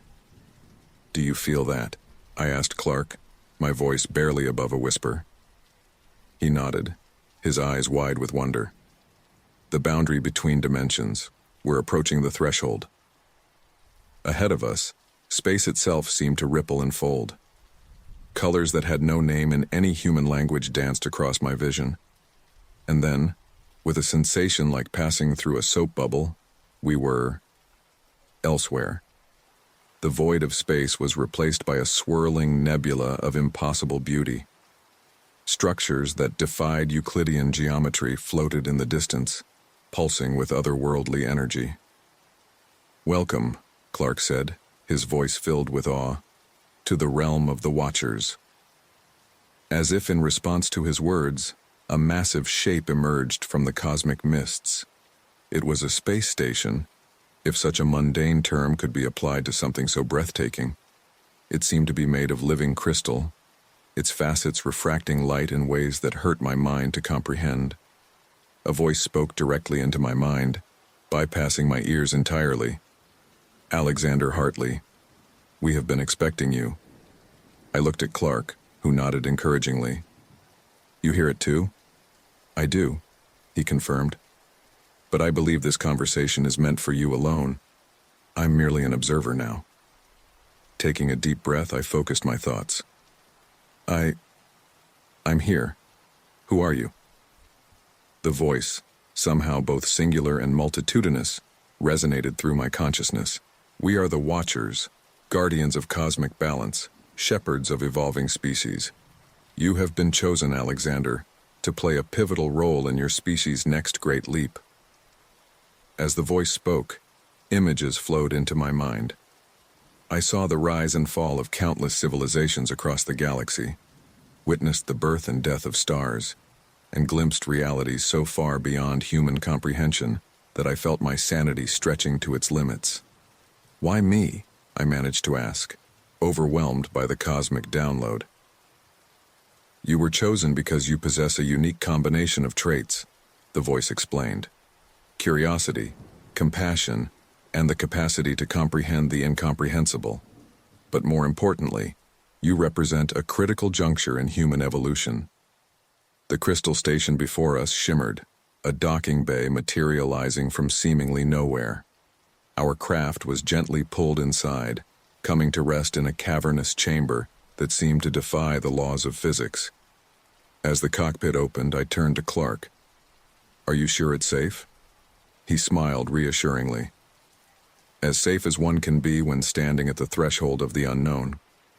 Remember, Alexander, you're not just here as yourself. You represent all of humanity." We stepped out onto a surface that felt solid yet somehow insubstantial. The air, if it could be called that, tingled against my skin, filling me with a sense of vitality I'd never experienced before. A figure approached us, its form shifting and changing with each step. One moment it appeared humanoid, the next it was a swirling vortex of energy, and then something else entirely that my mind couldn't quite grasp. "Welcome, Alexander Hartley," the being said, its voice the same one I'd heard in my mind. "And welcome, Everett Clark. You have journeyed far, both in distance and understanding." Clark bowed deeply. "It is an honor to stand in your presence once again, Watcher." I stared at him in shock. "Again? You've been here before?" He nodded, a hint of sadness in his eyes. "Many times over many lifetimes. But that's a story for another time." The Watcher's attention focused on me, its gaze seeming to peer into the very depths of my soul. "You have questions, Alexander. Ask, and we shall endeavor to answer." My mind raced with 1,000 queries, but one rose to the forefront. Why now? Why has humanity been chosen for this awakening? The being's form shimmered, taking on an appearance that was almost but not quite human. "Your species stands at a crossroads. The knowledge we have imparted to you could lead to your greatest triumph, or your ultimate destruction. The choice of which path to take rests with humanity alone." "But why give us this knowledge at all?" I pressed. "If it's so dangerous." "Because the galaxy is not a safe place," the Watcher replied, its tone grave. "There are forces at work, ancient and terrible, that would see all life extinguished. Humanity must be prepared to face these threats not just for your own survival, but for the sake of all sentient beings." Images flashed through my mind. Vast armadas of world-killing ships, beings of pure energy that fed on the life force of entire planets. Cosmic horrors that lurked in the spaces between realities. I staggered under the weight of this revelation, and Clark steadied me with a hand on my shoulder. "It's a lot to take in, I know," he said softly. "But this is why we've fought so hard, sacrificed so much. The stakes couldn't be higher." The Watcher nodded in agreement. "The knowledge we have given you is but the first step. You must return to Earth and guide your people towards enlightenment. But be warned, there are those who would use this power for their own selfish ends." "The Veiled Hand," I said, understanding dawning. "They are but one faction," the Watcher confirmed. "There are others, some human, some not. They must not be allowed to monopolize this knowledge." A sense of overwhelming responsibility settled over me. How can I possibly do this? I'm just one person. The Watcher's form shifted again, this time taking on an appearance that was a blend of all Earth's races and genders. "You are more than just one person, Alexander. You are the bridge between humanity's past and its cosmic future, and you will not walk this path alone." As if on cue, more figures emerged from the shifting mists of the station. Some were human, others were clearly not. All radiated a sense of purpose and power that took my breath away. "Behold," the Watcher said, "your fellow guardians. Chosen from across time and space, they too bear the burden of shepherding their civilizations towards cosmic awakening." Clark stepped forward, standing tall among these cosmic beings. "And now, Alexander, you take your place among us. The real work begins." As I looked out at this assemblage of cosmic guardians, a strange mix of fear and exhilaration washed over me. I was no longer just Alexander Hartley, amateur astronomer. I was something more, a cosmic revolutionary, tasked with guiding humanity towards its true potential. "I'm ready," I said, surprised by the steadiness in my voice. "What's our next move?" The Watcher's form solidified, becoming more defined and somehow more real. "Now, Alexander Hartley, we prepare for war, not a war of weapons and armies, but a war of ideas, a war for the very soul of humanity." As these words echoed through the impossible architecture of the Watcher's realm, I knew that my life, and the fate of all humanity, would never be the same. The stars had called, and I had answered. Whatever challenges lay ahead, whatever cosmic horrors we might face, one thing was certain. The greatest adventure in human history was about to begin. The journey back to Earth was a blur of impossible colors and mind-bending geometries.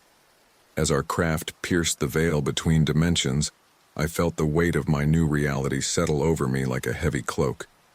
The knowledge imparted by the Watchers buzzed in my mind, a constant reminder of the monumental task ahead.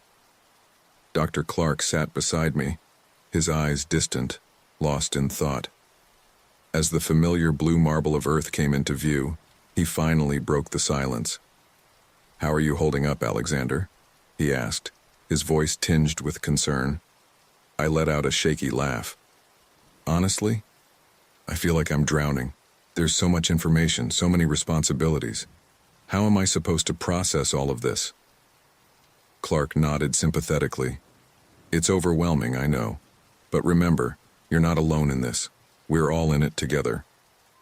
As we entered Earth's atmosphere, a thought struck me. "The Veiled Hand," I said. "They'll be waiting for us." "Indeed they will," Clark agreed grimly, "which is why we're not going back to any of our known facilities. It's time you met the rest of the team." The craft touched down in what looked like an abandoned quarry, the stone walls rising around us like ancient sentinels. As the cockpit opened, I saw figures emerging from hidden entrances in the rock face. A woman with close-cropped silver hair approached us, her piercing blue eyes scanning the area before settling on me. "Dr. Clark," she said, her voice crisp and authoritative. "I see your mission was successful." Clark nodded. "Alexander, meet General Elena Volkov. She's our head of security and tactical operations." I shook her hand, noting the firm grip and the calculating look in her eyes. "It's an honor, General." "The honor is mine, Mr. Hartley," she replied. "Or should I say, Starchild?" I blinked in surprise. "Starchild?" Clark chuckled. "It's the code name we've assigned you. For security purposes, of course." As we walked towards the hidden base entrance, more individuals joined us. A young man with wild, unkempt hair and thick glasses practically bounced with excitement as he approached. "Holy shit, it's really him," he exclaimed. "The guy who talked to the Watchers. I'm Dr. Aiden Chen, quantum physics and xenotechnology. Dude, you have got to tell me everything." General Volkov shot him a stern look. "Dr. Chen, contain yourself. We have more pressing matters to attend to." We entered a vast underground complex, filled with technology that made the previous Stargazer base look primitive by comparison. Holographic displays showed real-time data from around the globe, tracking everything from weather patterns to geopolitical tensions. A tall, elegant woman with dark skin and eyes that seemed to hold ancient wisdom stepped forward. "Welcome, Alexander," she said, her voice rich and melodious. I am Dr. Amara Okafor, our resident expert in xenobiology and cosmic evolution. We have much to discuss. As introductions continued, my head spun with the sheer scope of the operation. Scientists, soldiers, diplomats, all working in secret to prepare humanity for its cosmic awakening. Finally, Clark called for attention. Everyone, we don't have much time. The veiled hand is mobilizing and we need to stay ahead of them. Alexander, it's time to brief the team on what you've learned. All eyes turned to me, and I felt a moment of panic. How could I possibly convey the vastness of what I'd experienced? But as I opened my mouth to speak, the knowledge flowed out of me with a clarity that surprised even myself. I told them of the Watchers, of the cosmic threats that loomed on the horizon, and of humanity's pivotal role in the grand tapestry of the universe. As I spoke, holographic displays came to life around us, illustrating concepts that defied conventional understanding. When I finished, a heavy silence fell over the room. It was Dr. Chen who finally broke it. "Well, holy fuck," he breathed. "We're in way over our heads, aren't we?" General Volkov stepped forward, her face set in grim determination. "Perhaps, but we don't have the luxury of backing down. Mr. Hartley, Starchild, what's our next move?" I closed my eyes, sifting through the cosmic knowledge swirling in my mind. "We need to accelerate our technological development," I said, "particularly in the fields of quantum computing and zero-point energy. But more importantly, we need to prepare humanity for the truth." Dr. Okafor nodded in agreement. "A cultural and spiritual revolution alongside the technological one. But how do we do that without causing global panic?" "We start small," I replied, the plan forming as I spoke. "Reach out to key individuals, scientists, philosophers, spiritual leaders. Plant the seeds of cosmic awareness." Clark smiled approvingly. "And what of the veiled hand?" A surge of determination coursed through me. "We expose them, show the world that there are those who would keep humanity shackled to its cosmic cradle for their own gain." General Volkov's eyes gleamed with a predatory light. "Now that's a fight I can get behind. But make no mistake, they won't go down easily. We're looking at a shadow war on a global scale." As the team began to discuss strategy, a sharp pain lanced through my head. I gasped, doubling over as a flood of images assaulted my mind. "Alexander!" Clark was at my side in an instant. "What is it? What do you see?" Through gritted teeth, I managed to speak. "They're coming. The veiled hand. They've found us. And they're not alone." Alarms began blaring throughout the facility. General Volkov barked orders into a communication device as personnel rushed to battle stations. "How?" Dr. Chen asked, his earlier excitement replaced by fear. "This place is shielded against every form of detection we know of." "Not every form," I replied, the knowledge coming to me even as I spoke. "They're using reverse-engineered Watcher tech, quantum entanglement scanners. They can see the echoes of our passage through the higher dimensions." Clark's face paled. "Dear God, they're further along than we thought." The floor shook with a distant explosion. General Volkov turned to us, her expression fierce. "We need to evacuate. Now. Starchild, we can't let you fall into their hands." As we rushed through the corridors towards an emergency exit, I felt a strange calm settle over me. The fear was still there, but it was overshadowed by a sense of purpose, of destiny. We emerged into the quarry just as the first enemy vehicles crested the ridge. Sleek black helicopters filled the sky, while armored personnel carriers rumbled across the rocky ground. "There!" Dr. Chen pointed to a concealed hangar. "The prototype!" Inside sat a craft that looked like a cross between a fighter jet and something out of a sci-fi fever dream. Its surface rippled with colors that hurt the eyes to look at directly. "It's not fully tested," Clark warned. "We don't know if—" Another explosion rocked the quarry, closer this time. Debris rained down around us. "No time like the present," I said, sprinting towards the craft. Somehow, I knew I could fly it. The knowledge was there, waiting to be used. As I climbed into the cockpit, I turned to the others. I'll draw them off. Get to the secondary site and continue the work. Humanity's fate depends on it. Clark gripped my arm, his eyes filled with a mix of pride and worry. Be careful, Alexander. Remember, you're not just fighting for yourself anymore. You carry the hopes of our entire species. I nodded, feeling the weight of that responsibility settle over me. As the canopy closed, I watched my new allies, my new family, rush to their own escape vehicles. The prototype craft hummed to life beneath me, responding to my thoughts more than my physical inputs.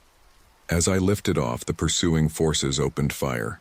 Energy weapons lanced through the air, their alien technology a stark reminder of the cosmic war we were now part of. But they were too late. With a thought, I engaged the craft's exotic propulsion.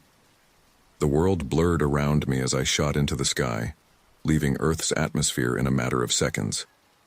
As I arced through the star-studded void of space, a mix of exhilaration and terror coursed through me. I was no longer just Alexander Hartley.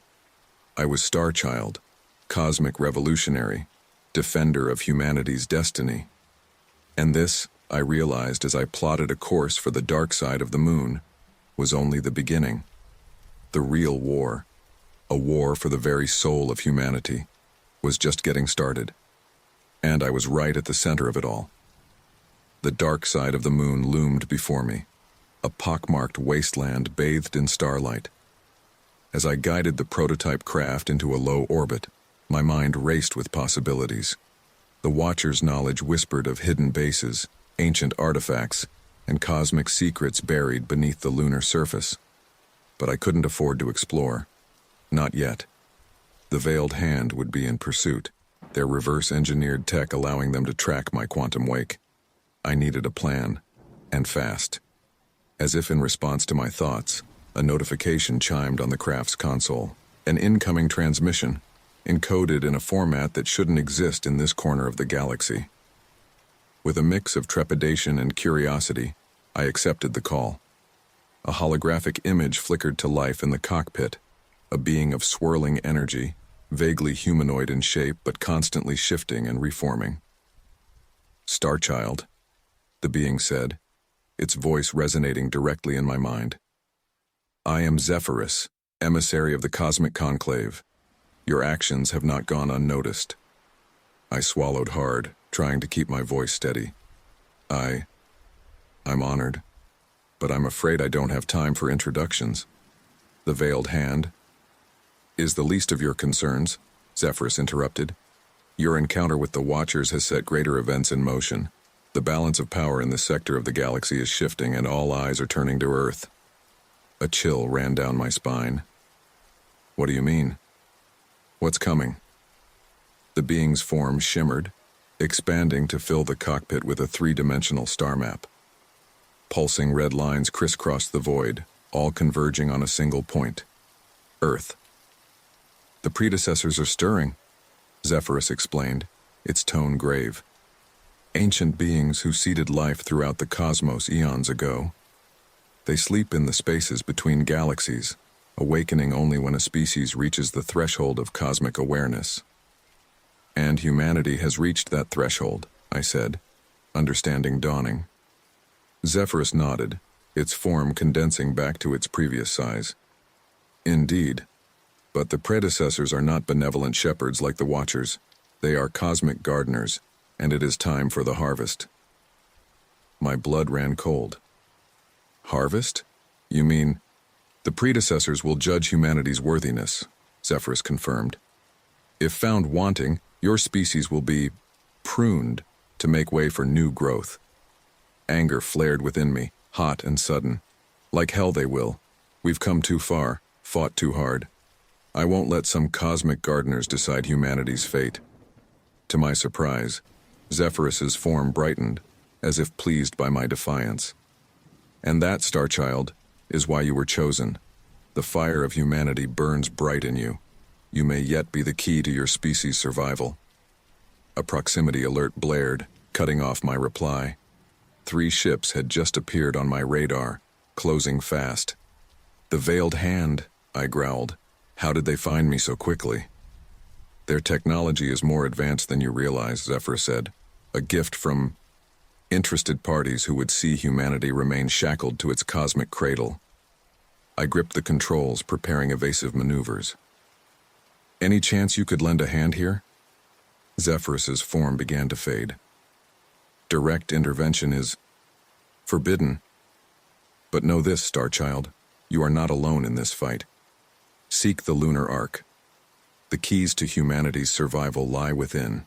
With that cryptic message, the being vanished, leaving me alone to face the oncoming threat. I pushed the prototype craft into a steep dive, skimming the lunar surface. Energy beams lanced past my ship, the veiled hand clearly not interested in taking me alive. As I weaved through a field of jagged peaks, my mind raced. The Lunar Ark?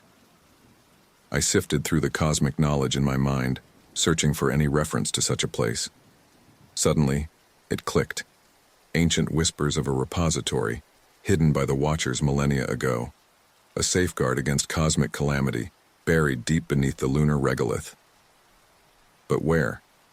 The dark side of the moon was vast, and I didn't have time for a leisurely search. A lucky shot from my pursuers clipped my wing, sending me into a spiraling descent. Warning klaxons blared as I fought to regain control. Come on, I muttered through gritted teeth. Work with me here. As if in response, new information flooded my mind. Coordinates, access codes, schematics, everything I needed to find the Lunar Ark. With a grunt of effort, I pulled the craft out of its dive, leveling out mere meters above the lunar surface. Ahead, a sheer cliff face loomed. Taking a deep breath, I reached out with my mind, connecting with the ship on a quantum level. Let's see what you can really do, I whispered.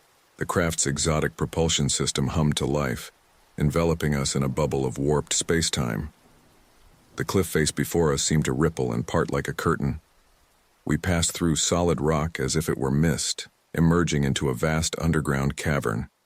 Behind us, the veiled handship slammed into unyielding stone, unable to follow. As the quantum bubble dissipated, I let out a whoop of exhilaration. Now that's what I call flying. My celebration was short-lived. As the craft settled onto the cavern floor, I got my first good look at my surroundings. The space was enormous, easily large enough to house a small city. And in a sense, it did. Stretching out before me was a vista of impossible architecture. Crystalline spires reached towards the cavern ceiling, pulsing with inner light. Vast geometric structures defied Euclidean logic, their surfaces rippling with colors that hurt the mind to perceive. At the center of it all stood a pyramidal structure that dwarfed all else. Its surface was covered in intricate patterns that seemed to shift and change as I watched.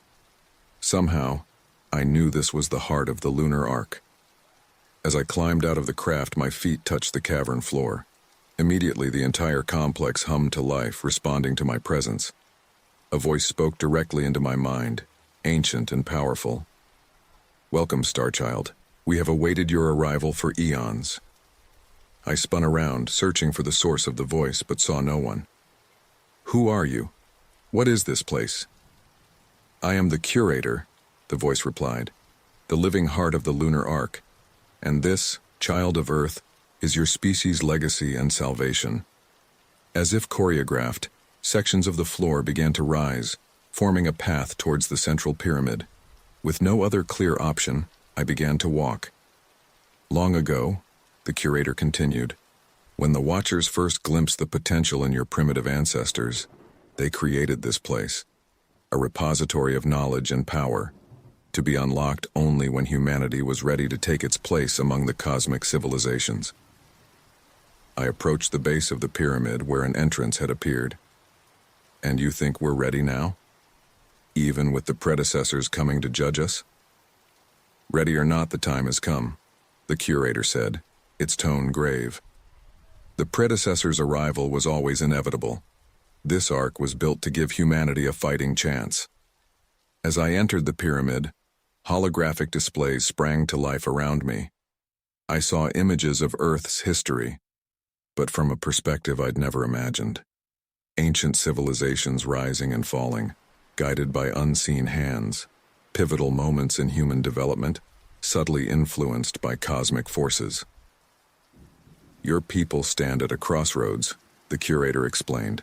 The knowledge and technology within this arc could elevate humanity to greatness, or in the wrong hands, lead to your utter destruction. I thought of the veiled hand, of their ruthless pursuit of power. And I suppose it's up to me to make sure it ends up in the right hands? You were chosen for a reason, Starchild. The Watchers saw in you the best of humanity, curiosity, compassion, and the strength to face the unknown.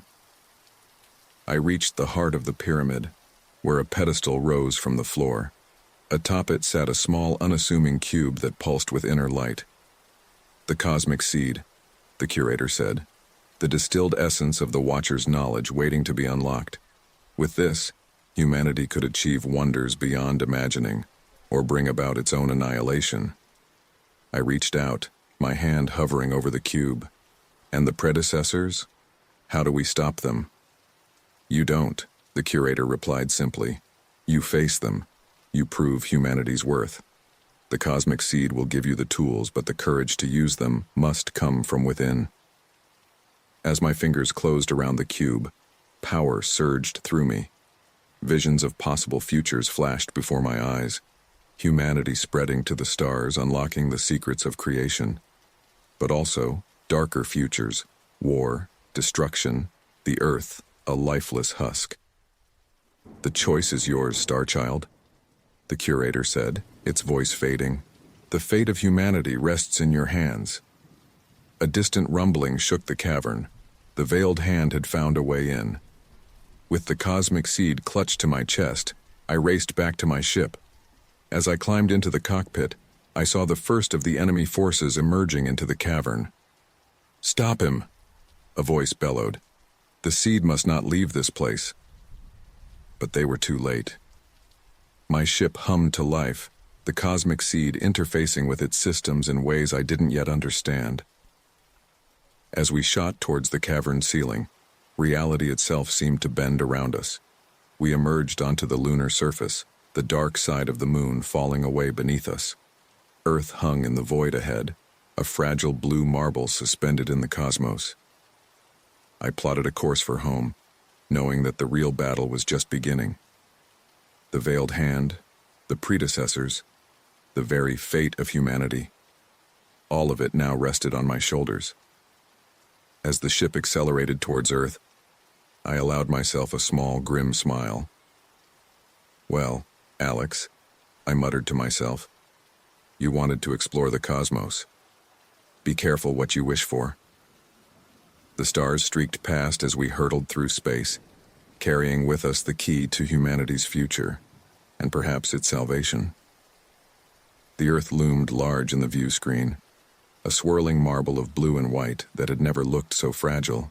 As I guided the prototype craft through the upper atmosphere, the cosmic seed pulsed against my chest, a constant reminder of the weight I now carried. Warning alarms blared as the ship's sensors detected multiple bogies on an intercept course. The veiled hand wasn't giving up without a fight. Come on, I muttered, pushing the craft into a steep dive. Let's see what this thing can really do. As if in response to my challenge, the ship's controls melded with my thoughts. The cosmic seed's energy surged through me, connecting me to the craft on a quantum level. Suddenly, I wasn't just piloting the ship. I was the ship. We danced through the sky, weaving between energy blasts with impossible precision. The pursuing crafts, advanced as they were, couldn't match our maneuverability. A voice crackled over the comms, filled with equal parts fury and desperation.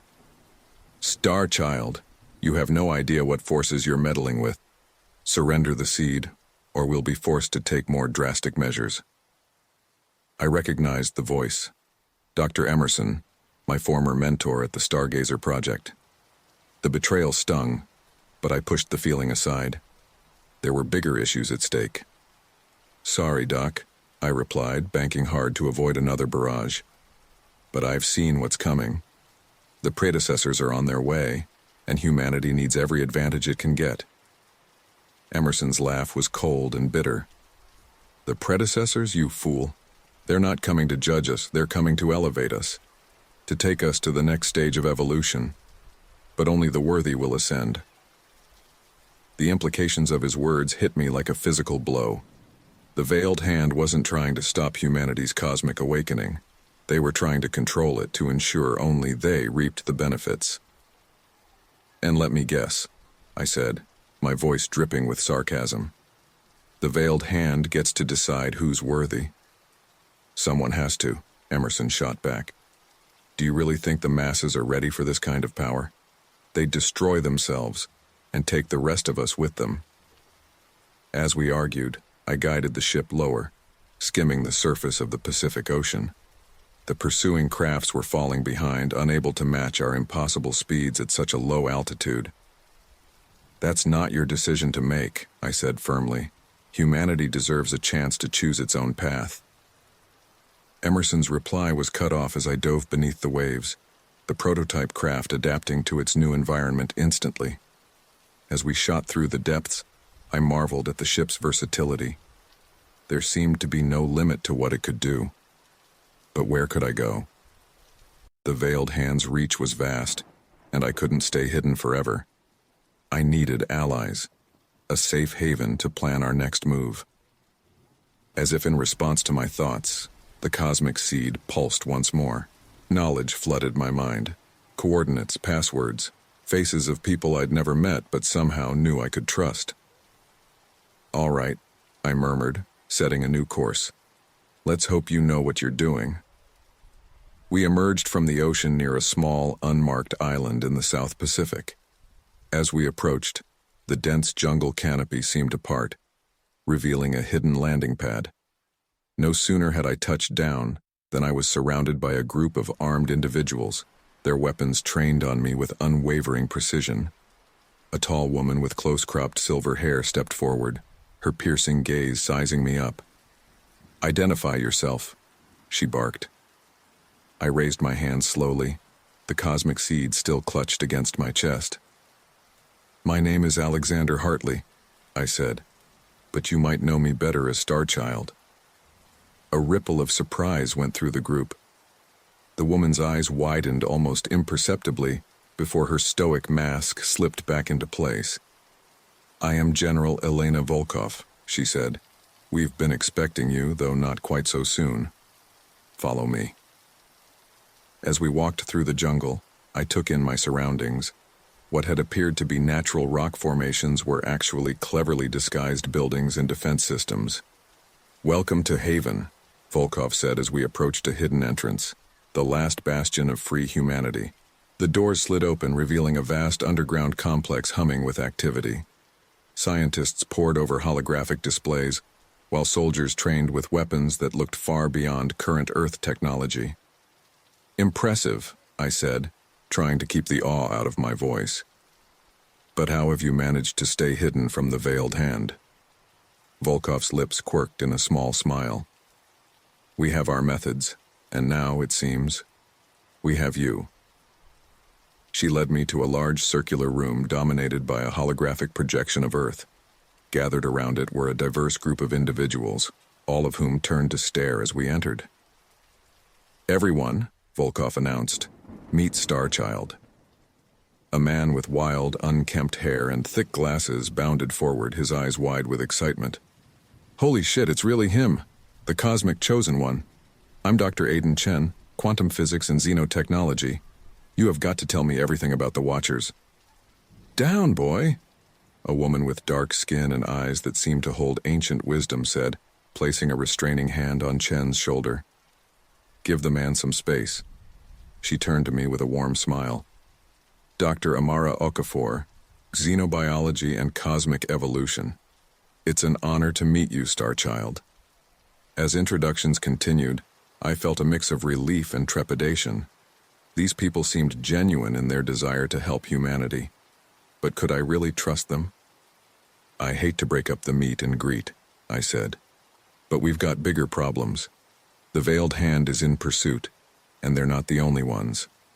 The predecessors are coming, and if we're not prepared, humanity might not survive their arrival." The room fell silent. the weight of my words settling over everyone. Dr. Okafor was the first to speak. The predecessors? Are you certain? I nodded grimly. I had a little chat with an emissary from the Cosmic Conclave. They're on their way, and they're not coming to make friends. Volkov's eyes narrowed. What exactly are we dealing with? I took a deep breath, then launched into an explanation of everything I'd learned. The Watchers, the Cosmic Conclave, the approaching judgment of the predecessors. As I spoke, I could see the color draining from some faces, while others set with grim determination. When I finished, Dr. Chen let out a low whistle. Well, shit. We're in way over our heads, aren't we? Perhaps, Volkov said, her voice steel. But we don't have the luxury of backing down.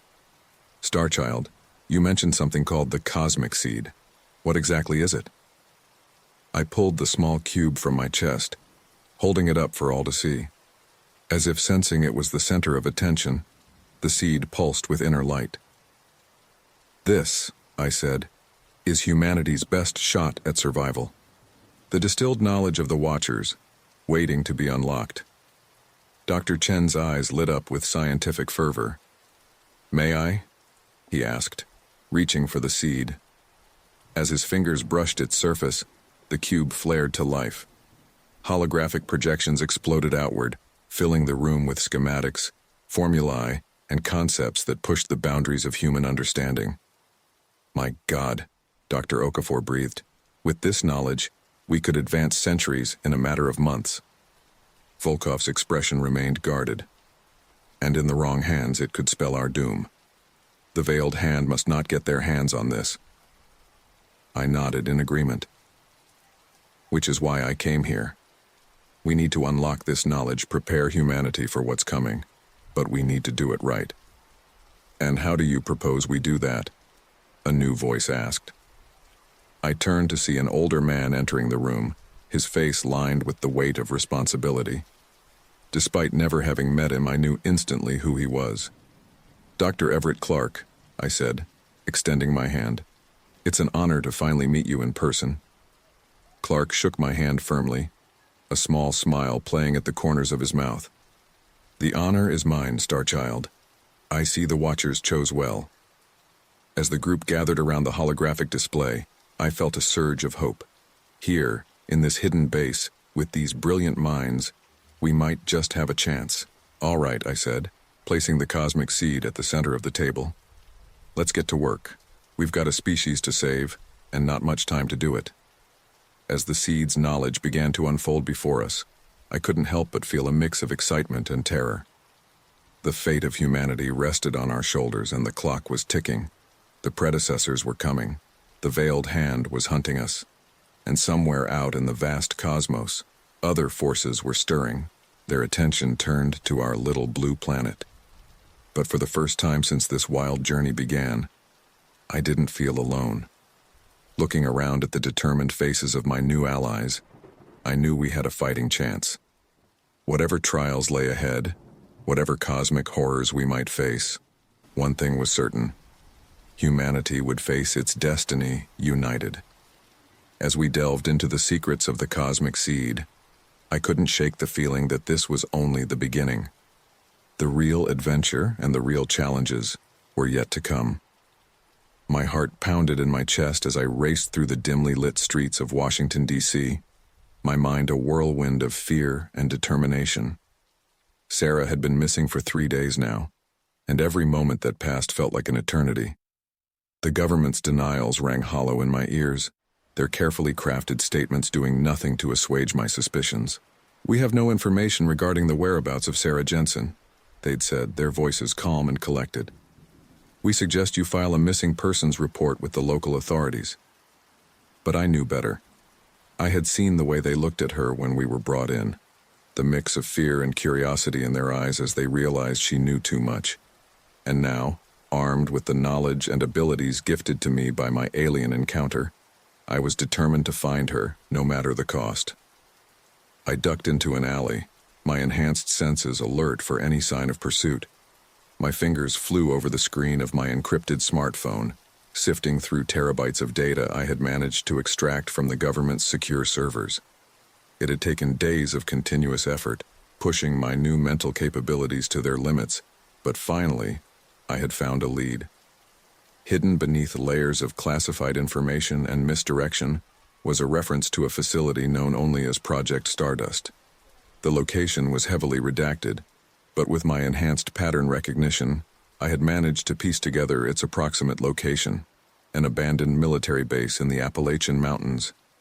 As I hailed a cab, my mind raced with possibilities. What if I was wrong? What if this was just another dead end? But deep down, I knew I was onto something. The pieces fit too perfectly to be a coincidence. "Where to, buddy?" the cab driver asked, eyeing me suspiciously in the rearview mirror. I hesitated for a moment before responding. "Dulles International Airport, please." As we drove through the night, I couldn't help but reflect on how my life had changed in the months since that fateful night in Coconino National Forest. The moving stars, the abduction, the incomprehensible knowledge now residing in my brain. It all seemed like a dream. But Sarah's disappearance had brought the reality of my situation crashing down around me. At the airport, I used one of my many fake IDs to purchase a ticket to a small regional airport near the suspected facility. As I waited for my flight, I couldn't shake the feeling that I was being watched. Every passing traveler, every security guard seemed to be eyeing me with suspicion. Finally, after what felt like an eternity, I boarded the small commuter plane. As we took off, I closed my eyes and focused on the task ahead. I would need every ounce of my newfound abilities to infiltrate the facility and find Sarah. Hours later, I found myself standing at the edge of a dense forest, the abandoned military base looming in the distance. The facility was surrounded by a high fence topped with barbed wire, security cameras positioned at regular intervals. To the untrained eye, it looked like nothing more than a derelict relic of the Cold War. But I knew better. I took a deep breath, steeling myself for what was to come. "Hold on, Sarah," I whispered. "I'm coming." Using my enhanced agility, I easily scaled the fence, careful to avoid the camera's fields of view. Once inside the perimeter, I made my way to what appeared to be an old administrative building. The door was locked, but it was no match for my new skills. Within seconds, I had bypassed the security system and was inside. The interior of the building was a stark contrast to its dilapidated exterior. Sleek, modern computers hummed quietly in climate-controlled rooms. The walls were lined with screens displaying data I could barely comprehend, even with my enhanced intellect. As I made my way deeper into the facility, I came across a locked door that radiated an energy signature unlike anything I had ever encountered. It pulsed with an otherworldly power that sent shivers down my spine. "This has to be it," I muttered to myself, my fingers already working to crack the complex lock. The door slid open with a soft hiss, revealing a cavernous room filled with technology that seemed to defy the laws of physics. And there, in the center of it all, was Sarah. My heart nearly stopped at the sight of her. She was suspended in a cylindrical tank filled with a shimmering, translucent liquid. Her eyes were closed, her expression peaceful, as if she were merely sleeping, but the alien devices connected to her body told a different story. "Sarah!" I cried out, rushing to the tank. "Sarah, can you hear me?" There was no response. I frantically searched the nearby consoles, trying to find a way to release her from her suspended state. But the controls were unlike anything I had ever seen, a maddening mix of human and alien technology. Come on," I muttered, my enhanced mind racing to decipher the complex systems. Suddenly, a voice behind me made me freeze. "I wouldn't do that if I were you." I spun around, coming face to face with Dr. Elliot Harris, my old friend and the physicist who had first confirmed my newfound abilities. But the man standing before me now was almost unrecognizable, his once kind eyes now cold and calculating. "Elliot?" I gasped. "What are you doing here? What have you done to Sarah?" He smiled, but it didn't reach his eyes. "I'm afraid Ms. Jensen's condition is quite delicate. Any attempt to remove her from stasis could have unfortunate consequences." I clenched my fists, anger boiling up inside me. Why, Elliot? Why are you working with them? Them? He chuckled. Oh, my dear friend. You still don't understand, do you? There is no them. There's only us, humanity, standing on the precipice of the greatest revolution in our history. I shook my head in disbelief. What are you talking about? Elliot began to pace, his excitement evident in every movement. When you came to me with your incredible abilities, I knew we were on the verge of something monumental. But I also knew that if we went public, the knowledge would be suppressed, hidden away by those too afraid to embrace our destiny. So you've been working with the government all along, I said, the pieces finally falling into place. He nodded. They provided the resources, the secrecy we needed to push forward. And now we're on the verge of unlocking the full potential of the human mind. I glanced back at Sarah, floating serenely in her tank. And Sarah? What does she have to do with this? Elliot's expression softened slightly. She's a key part of the experiment. Her exposure to you, to the knowledge you carry, has made her an ideal subject. We're using the alien technology to enhance her mind, just as yours was enhanced. You're experimenting on her without her consent, I growled. This is wrong, Elliot. You know it is. He sighed, shaking his head. Sometimes, progress requires sacrifice. Sarah will emerge from this process as something more than human. She'll be the first of a new species capable of unlocking the secrets of the universe. I took a step toward him, my voice low and dangerous. I won't let you do this. I'm taking her out of here now. Elliot's hand moved to his pocket, pulling out a small device. I'm afraid I can't let you do that. You see, you're far too valuable to the project. Your mind, your abilities, they're the key to everything. Before I could react, he pressed a button on the device. A high-pitched whine filled the air, and I fell to my knees, clutching my head in agony. It felt like my brain was on fire, every neuron screaming in protest. What are you doing to me? I managed to gasp. Elliot knelt beside me, his voice almost gentle. It's a neural inhibitor, designed specifically to counteract the enhancements to your brain. I'm sorry, old friend, but we can't risk losing you. As the pain intensified, I felt my consciousness slipping away. The last thing I saw before darkness took me was Sarah's face, serene and unaware of the battle being waged around her. I don't know how long I was out, but when I came to, I found myself strapped to a chair in a small, windowless room. My head throbbed and my thoughts felt sluggish, as if I were thinking through molasses. The door opened, and Elliot walked in, followed by two men in military uniforms. Ah, you're awake, Elliot said, his tone maddeningly casual. I hope you're feeling better. The effects of the neural inhibitor can be quite unpleasant, I'm told. I glared at him, struggling against my restraints.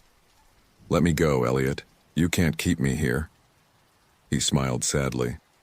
I'm afraid we can, and we must. You see, you're far too important to the project to be allowed to roam free. Your mind holds secrets we've only begun to unravel. One of the military men stepped forward, his face a mask of stern professionalism. Dr. Lewis, I'm Colonel Richards. I need you to understand the gravity of your situation. You're in possession of classified information that could threaten national security. Cooperation is your only option. I laughed bitterly. National security? You're experimenting on innocent people, playing with forces you don't understand. How is that protecting anyone? Elliot interjected, his voice earnest. Try to see the bigger picture. The knowledge we gain from this research could revolutionize every field of human endeavor. Medicine, energy, space travel.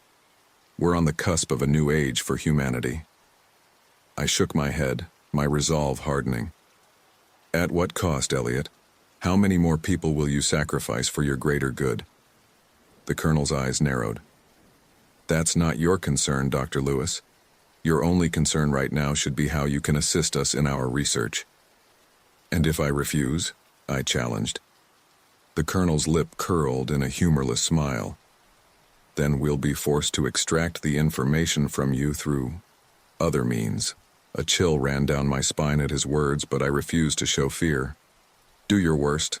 I won't help you hurt more people. Elliot stepped closer, his expression pleading. Please, don't make this harder than it needs to be. Think of the potential benefits. Think of Sarah. With your help, we could complete her transformation, unlock abilities beyond our wildest dreams. At the mention of Sarah's name, my anger flared anew. Don't you dare use her to manipulate me. What you're doing to her is monstrous. It's necessary, Elliot insisted. She'll thank us when it's over, when she realizes what she's become. I closed my eyes, trying to think through the fog in my mind. There had to be a way out of this, a way to save Sarah and expose what was happening here. But with my enhanced abilities suppressed, I felt helpless, ordinary. The colonel cleared his throat. We'll give you some time to consider your options, Dr. Lewis. But don't test our patience. We have ways of making you cooperate with or without your consent. As they turned to leave, a desperate idea formed in my mind. I focused all my concentration, pushing against the limits imposed by the neural inhibitor. For a moment, nothing happened. Then, like a dam breaking, I felt a surge of power rush through me. In an instant, I broke free from my restraints, the metal snapping like twigs. Before the others could react, I was on my feet, my mind racing at impossible speeds as I analyzed every possible escape route. Elliot's eyes widened in shock. How? That's impossible. The inhibitor should have... I didn't let him finish. With lightning-fast reflexes, I disarmed the colonel and knocked out his companion. Elliot backed away, his hands raised in surrender. Please, he begged, don't do anything rash. We can talk about this. I advanced on him, my voice low and dangerous. You're right, Elliot. We are going to talk. You're going to tell me exactly how to safely remove Sarah from that tank, and then you're going to help me expose everything that's happening here. He shook his head frantically. You don't understand. If we go public with this, it will cause panic. The world isn't ready for the truth. That's not your decision to make, I growled. Now, are you going to help me, or do I need to find someone else who will? For a long moment, Elliot stared at me, conflict clear in his eyes. Then finally, his shoulders slumped in defeat. All right, I'll help you. But I hope you realize what you're risking. As we made our way back to the room where Sarah was being held, alarms began to blare throughout the facility. We had precious little time before reinforcements arrived. Hurry, I urged Elliot as he worked to deactivate the stasis field around Sarah's tank. His fingers flew over the controls, a mix of human and alien technology responding to his touch. It's not that simple, he muttered. If we don't do this precisely right, we could cause irreparable damage to her mind. I paced anxiously, my enhanced senses on high alert for any sign of approaching danger. Just do it, Elliot. We're out of time. Finally, with a hiss of escaping gas, the tank began to drain. Sarah's eyes fluttered open, confusion and fear evident in her expression as she took in her surroundings. It's okay, I said softly, helping her out of the tank. I'm here. You're safe now. She clung to me, her voice weak and raspy. What happened? Where are we? Before I could answer, the sound of approaching footsteps echoed down the hallway. Elliot looked at me, panic in his eyes. What now? We'll never make it out of here. I closed my eyes, focusing my enhanced mind on the problem at hand. In seconds, I had formulated a plan. The alien technology, I said. Is there a way to broadcast a signal, to let the world know what's happening here? Elliot hesitated, then nodded. Yes, but are you sure about this? Once we cross this line, there's no going back. I looked at Sarah, still disoriented but growing stronger by the moment, then back at Elliot. The world deserves to know the truth. Whatever comes next, we'll face it together. As Elliot rushed to set up the broadcast, I helped Sarah to her feet. She looked at me, her eyes filled with a mixture of gratitude and determination. Thank you for coming for me, she whispered. I squeezed her hand. Always. Now, are you ready to change the world? She nodded, a small smile playing at her lips. Let's do it. With Sarah by my side and Elliot working feverishly at the controls, we prepared to reveal the truth to a world that had no idea how much was about to change. As the first images began to transmit, I took a deep breath, knowing that whatever happened next, there was no turning back. The hidden facility, once a bastion of secrecy, was about to become the epicenter of a revelation that would shake the foundations of human civilization. And we were at the heart of it all. 3 unlikely revolutionaries, armed with nothing but the truth and the hope that humanity was ready to face it. As the broadcast began, I looked at Sarah and Elliot, my voice steady despite the gravity of the moment. Whatever happens next, remember why we're doing this. For the truth, for justice, and for the future of humanity. With those words, we stepped into the unknown, ready to face whatever challenges lay ahead in a world forever changed by the secrets we were about to unveil. The moment the aliens materialized around us, time seemed to slow to a crawl. Sarah's hand tightened in mine, her breath catching in her throat. Elliot stumbled back, his eyes wide with a mixture of fear and awe. And me? I felt a strange sense of calm wash over me, as if some part of my enhanced mind had been expecting this all along. They were just as I remembered from my abduction. Tall, lithe beings with skin that shimmered like oil on water. Their large, almond-shaped eyes seemed to look right through me, piercing the very essence of my being. One of them stepped forward, its movements fluid and graceful. When it spoke, the words formed directly in my mind, bypassing my ears entirely. Jacob Lewis, it said, its mental voice neither male nor female, but something altogether different. You have caused quite a disturbance in our carefully laid plans. I swallowed hard, forcing myself to meet its gaze. Your plans? You mean your experiment on humanity? The alien's head tilted slightly, an oddly human gesture. Experiment? Oh, my dear Jacob, you still understand so little. Sarah's voice trembled as she spoke up. What are you? The alien's attention shifted to her, and I felt her flinch under its gaze. We are the architects, it said. We have guided the development of countless species across the galaxy. Earth is but one of many worlds under our care. Elliot, who had been uncharacteristically quiet, finally found his voice. Care? You call abducting people and manipulating governments care? A sound that might have been laughter echoed in our minds.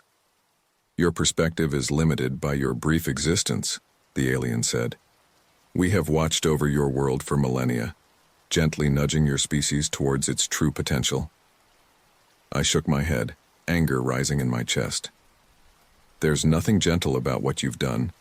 You've treated us like lab rats toying with our lives for your own amusement. The alien's eyes narrowed, and I felt a pressure building in my skull. Amusement? You think this is a game to us? Its mental voice grew cold. We are preparing you for what lies ahead, for dangers you cannot begin to comprehend. Suddenly, the room around us dissolved, replaced by a vast starscape. We seemed to be floating in space, surrounded by countless pinpricks of light. As we watched, some of those lights began to wink out, leaving patches of inky darkness. Behold, the alien said, the death of galaxies. An ancient enemy moves through the cosmos, consuming all in its path. We are the only thing standing between it and the annihilation of all life. The vision faded, and we were back in the facility. I blinked, trying to process what I'd just seen. Why us? I asked. Why Earth? The alien's expression softened slightly. Your species has potential unlike any we've encountered. The human mind, properly evolved, could be the key to defeating the enemy once and for all.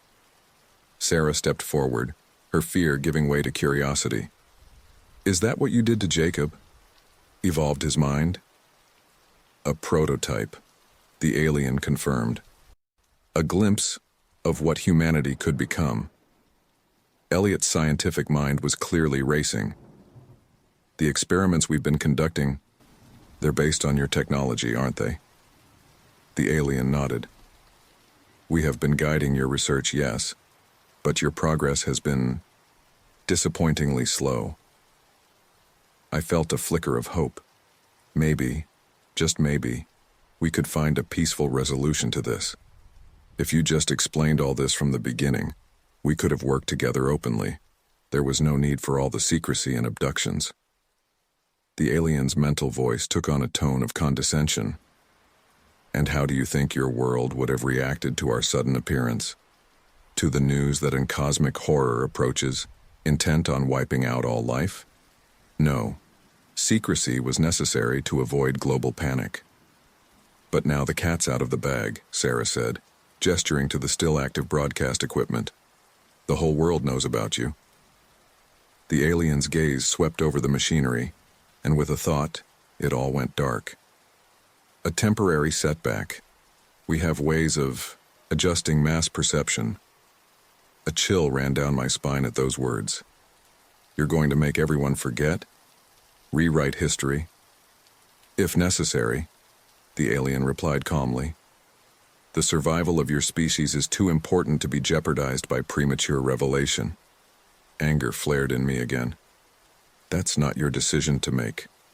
Humanity has a right to know the truth, to choose its own path. The alien's patience seemed to be wearing thin. You speak of rights and choices, but you fail to grasp the magnitude of what's at stake. The enemy approaches, Jacob Lewis. We don't have time for your species' petty squabbles and moral dilemmas. It turned its attention to Elliot. Dr. Harris, you understand the importance of our work. Will you continue to assist us? Elliot hesitated, clearly torn. I could see the scientific curiosity warring with his conscience. I don't know. What you're proposing, it's wrong, I interrupted. Elliot, you can't seriously be considering this. They're talking about mind controlling the entire planet. The alien's mental voice took on a seductive quality. Think of the possibilities, Dr. Harris. Unfettered access to technology beyond your wildest dreams. The chance to save not just your world, but countless others. I could see Elliot wavering. Don't listen to them, I pleaded. Whatever they're offering, it's not worth the cost. Sarah squeezed my hand, then stepped toward the alien. You say you want to help us evolve to reach our potential. But true evolution comes from overcoming challenges, not from having them swept away by some advanced race. If humanity is going to survive this threat, it needs to do so on its own terms. The alien regarded her with something akin to respect. You show wisdom beyond your years, Sarah Jensen, but I'm afraid the luxury of time is not on our side. It turned back to me, its gaze intense. Jacob Lewis, you have experienced firsthand the gifts we can bestow. Join us willingly, and we will elevate you further. Resist, and we will be forced to take more drastic measures. My mind raced, weighing our options. We were outmatched, outgunned, and in way over our heads. But something deep inside me rebelled against the idea of surrendering humanity's fate to these beings, no matter how advanced they might be. If you're so powerful, I said slowly, why do you need us at all? Why not fight this enemy yourselves?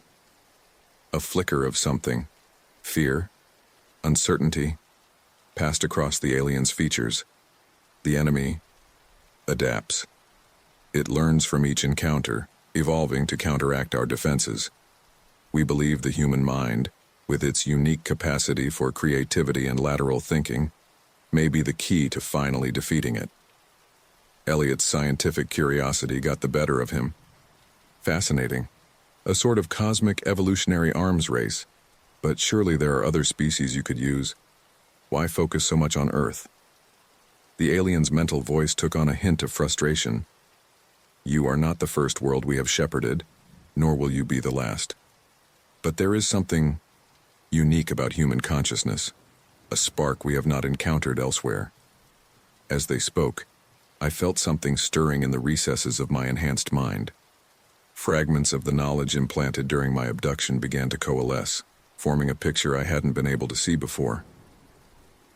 You're scared, I said suddenly, the realization hitting me like a thunderbolt. This enemy, it's already defeated you somewhere else, hasn't it? The alien's eyes narrowed and I felt a pressure building in my skull. You understand nothing, it hissed in my mind. But I pressed on, the pieces falling into place. That's why you're so desperate. You're not preparing us to fight alongside you. You're grooming us to fight in your place. A wave of psychic force slammed into me, driving me to my knees. Sarah cried out, rushing to my side. Elliot looked on in horror, finally seeing the aliens for what they truly were. Enough! The alien's voice boomed in our heads. We gave you a chance to cooperate, to be part of something greater. But if you insist on clinging to your limited perspective, then we have no choice but to proceed without your consent. It raised a hand, and I felt an incredible pressure building around us. The air itself seemed to shimmer and distort. But as the alien's power built, so too did something within me. The knowledge and abilities they had given me surged to the forefront of my mind, and I realized with sudden clarity that I had only scratched the surface of what I was capable of. With a cry that was equal parts defiance and discovery, I pushed back against the alien's mental assault. The pressure wavered, then shattered like glass. The alien stumbled back, genuine surprise registering on its features. Impossible, it whispered in our minds. You couldn't have progressed this far on your own. I stood, my body thrumming with newfound power. You're right, I said. I had help, from Sarah, from Elliot, from every person who ever challenged me to think differently or push my limits. That's humanity's real strength, not some engineered evolution, but our ability to grow together. The other aliens had drawn back, clearly reassessing the situation. The leader regarded me with a mixture of fear and grudging respect. You may have surprised us, Jacob Lewis, but do not think this changes anything. We will not allow your world to fall to the enemy. I met its gaze steadily. Then work with us openly. Tell humanity the truth and let us face this threat together as equals. No more secrets. No more manipulation. For a long moment, the alien was silent. Then, slowly, it nodded. Perhaps we have underestimated your kind. Very well, Jacob Lewis, we will try it your way. But know this, if your approach fails, we will not hesitate to take control by any means necessary. As the aliens shimmered and faded from view, I let out a breath I hadn't realized I'd been holding. Sarah embraced me tightly, her body trembling with relief and residual fear. Elliot stood nearby, his expression a mix of awe and uncertainty. What now? Sarah asked, her voice muffled against my chest. I looked at the broadcast equipment, still dark but undamaged. Now, I said, we tell the world the truth. All of it. And we prepare for the fight of our lives. As we moved to restart the broadcast, I couldn't shake the feeling that this was just the beginning. Humanity had won a reprieve, a chance to face the coming threat on our own terms. But the real battle, I knew, was still to come. The weight of that knowledge settled heavily on my shoulders. But as I looked at Sarah and Elliot, I felt a glimmer of hope. Whatever lay ahead, we would face it together. And just maybe, that would be enough. The old pickup truck rumbled down the dusty main road, kicking up clouds of dirt in its wake. Mike Hanlon gripped the steering wheel, his knuckles white with tension. In the passenger seat, Bill Denbrough stared out the window, lost in thought. You really think this is gonna work, Mike? Bill asked, breaking the silence. Mike sighed. I don't know, Big Bill. But it's the only plan we've got. The two men had been friends since childhood, bonded by a shared trauma that had haunted them for decades. Now, nearly 30 years later, they were back in Derry, facing down the same evil that had terrorized them as kids. As they approached the Barrens, Bill felt a chill run down his spine. This was where it had all started, where they had first encountered it. The memories came flooding back. Georgie's yellow raincoat, the storm drain, the balloons. Mike pulled the truck over to the side of the road and cut the engine. "We're here," he said grimly. They got out of the truck, the gravel crunching under their feet. The air was thick with humidity, and the chirping of crickets filled the night. In the distance, they could hear the faint gurgle of the Kenduskeag stream. "You got the artifacts?" Bill asked. Mike nodded, patting the backpack slung over his shoulder. "All 7 of them. Let's hope they're enough to bind that son of a bitch once and for all." They made their way down the embankment, pushing through overgrown bushes and ducking under low-hanging branches. The smell of decay and stagnant water grew stronger as they neared the stream. Suddenly, Bill stopped short. "Did you hear that?" Mike froze, straining his ears. At first there was nothing but the ambient sounds of the night. Then, faintly, they heard it. A child's laughter, echoing from somewhere in the darkness. "Jesus," Mike whispered. "It knows we're here." Bill's face hardened. "Let it come. We're ready this time." They pressed on, following the winding path of the stream. The laughter grew louder, interspersed with the sound of splashing water. As they rounded a bend, they saw a figure standing in the middle of the stream, its back to them. It was a clown, with fiery orange hair and a silvery suit that seemed to glow in the moonlight. Slowly it turned to face them, revealing a face painted with garish makeup and a smile that was far too wide to be human. "Hiya, fellas," Pennywise called out, his voice a sickening mixture of cheerful and menacing. "Come to play with old Pennywise again?" Bill stepped forward, his fists clenched at his sides. "We've come to end this, you fucking monster." Pennywise's smile widened impossibly further. "Oh, but the fun's just beginning, Billy boy. Don't you want a balloon?" As he spoke, a red balloon materialized in his hand, bobbing gently in the night air. Mike unzipped his backpack, pulling out a small object wrapped in cloth. "It ends tonight, clown. We've got something for you." The clown's eyes narrowed, flickering from the object in Mike's hand to Bill's determined face. For a moment, a flicker of uncertainty crossed its features. Now, Pennywise said, wagging a finger. "You wouldn't want to spoil the party, would you? There's so much fear to feast on, so many delicious, delicious children." "Not anymore," Bill growled. He nodded to Mike, who began unwrapping the cloth. Pennywise hissed, taking a step back. "You don't know what you're dealing with, you insignificant specks.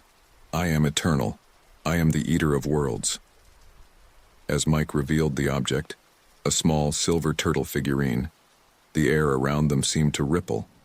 The clown's form flickered, momentarily revealing something vast and alien beneath its facade. "We know exactly what we're dealing with," Mike said, his voice steady. "And we've come prepared." He began to chant in a language long forgotten by most of humanity, the words resonating with a power that made the very air vibrate. Bill joined in, their voices rising in unison as they recited the ancient binding spell. Pennywise shrieked, a sound that started as the wail of a child but quickly transformed into something inhuman and terrifying. Its body began to twist and contort, elongating and splitting into a mass of writhing tentacles and gnashing teeth. "You can't destroy me," it roared, its voice now a cacophony of 1,000 screaming souls. "I am fear itself." But Bill and Mike stood their ground, continuing the chant. The silver turtle in Mike's hand began to glow, pulsing with an otherworldly light. Around them, the other artifacts they had brought, a feather, a chunk of smoky quartz, an ancient coin, a pressed flower, a smooth river stone, and a small wooden top, rose into the air, forming a circle around the thrashing creature. Pennywise lashed out with razor-sharp claws, but an invisible barrier kept it contained within the circle of artifacts. It howled in rage and pain as the binding spell took hold, its form shrinking and compressing. "This isn't over," it snarled, its voice growing weaker. "I'll be back. I always come back." Bill stepped forward, his eyes blazing with determination. "Not this time, you bastard. This is for Georgie, and for all the others you've taken." With a final ear-splitting shriek, Pennywise imploded, collapsing in on itself until nothing remained but a small, pulsing orb of malevolent energy. The artifacts closed in around it, forming a prison of light and ancient magic. As the last words of the chant faded away, silence fell over the barrens. Bill and Mike stood there, panting, hardly daring to believe it was over. Did we do it?" Bill asked, his voice hoarse. Mike nodded slowly, a mixture of exhaustion and relief on his face. "I think so, Big Bill. I think we finally did it." They looked down at the small, glowing sphere that now contained the entity they had feared for so long. It pulsed weakly, like a dying heartbeat. "What do we do with it now?" Bill asked. Mike carefully picked up the sphere, which was cool to the touch despite its appearance. "We take it somewhere it can never hurt anyone again. I've got a place in mind, an old quarry, deeper than any in Derry. We'll bury it there, under tons of rock and earth." Bill nodded, then suddenly let out a laugh that was half sob. "I can't believe it's over. After all these years." Mike put a hand on his friend's shoulder. "It's over, Bill.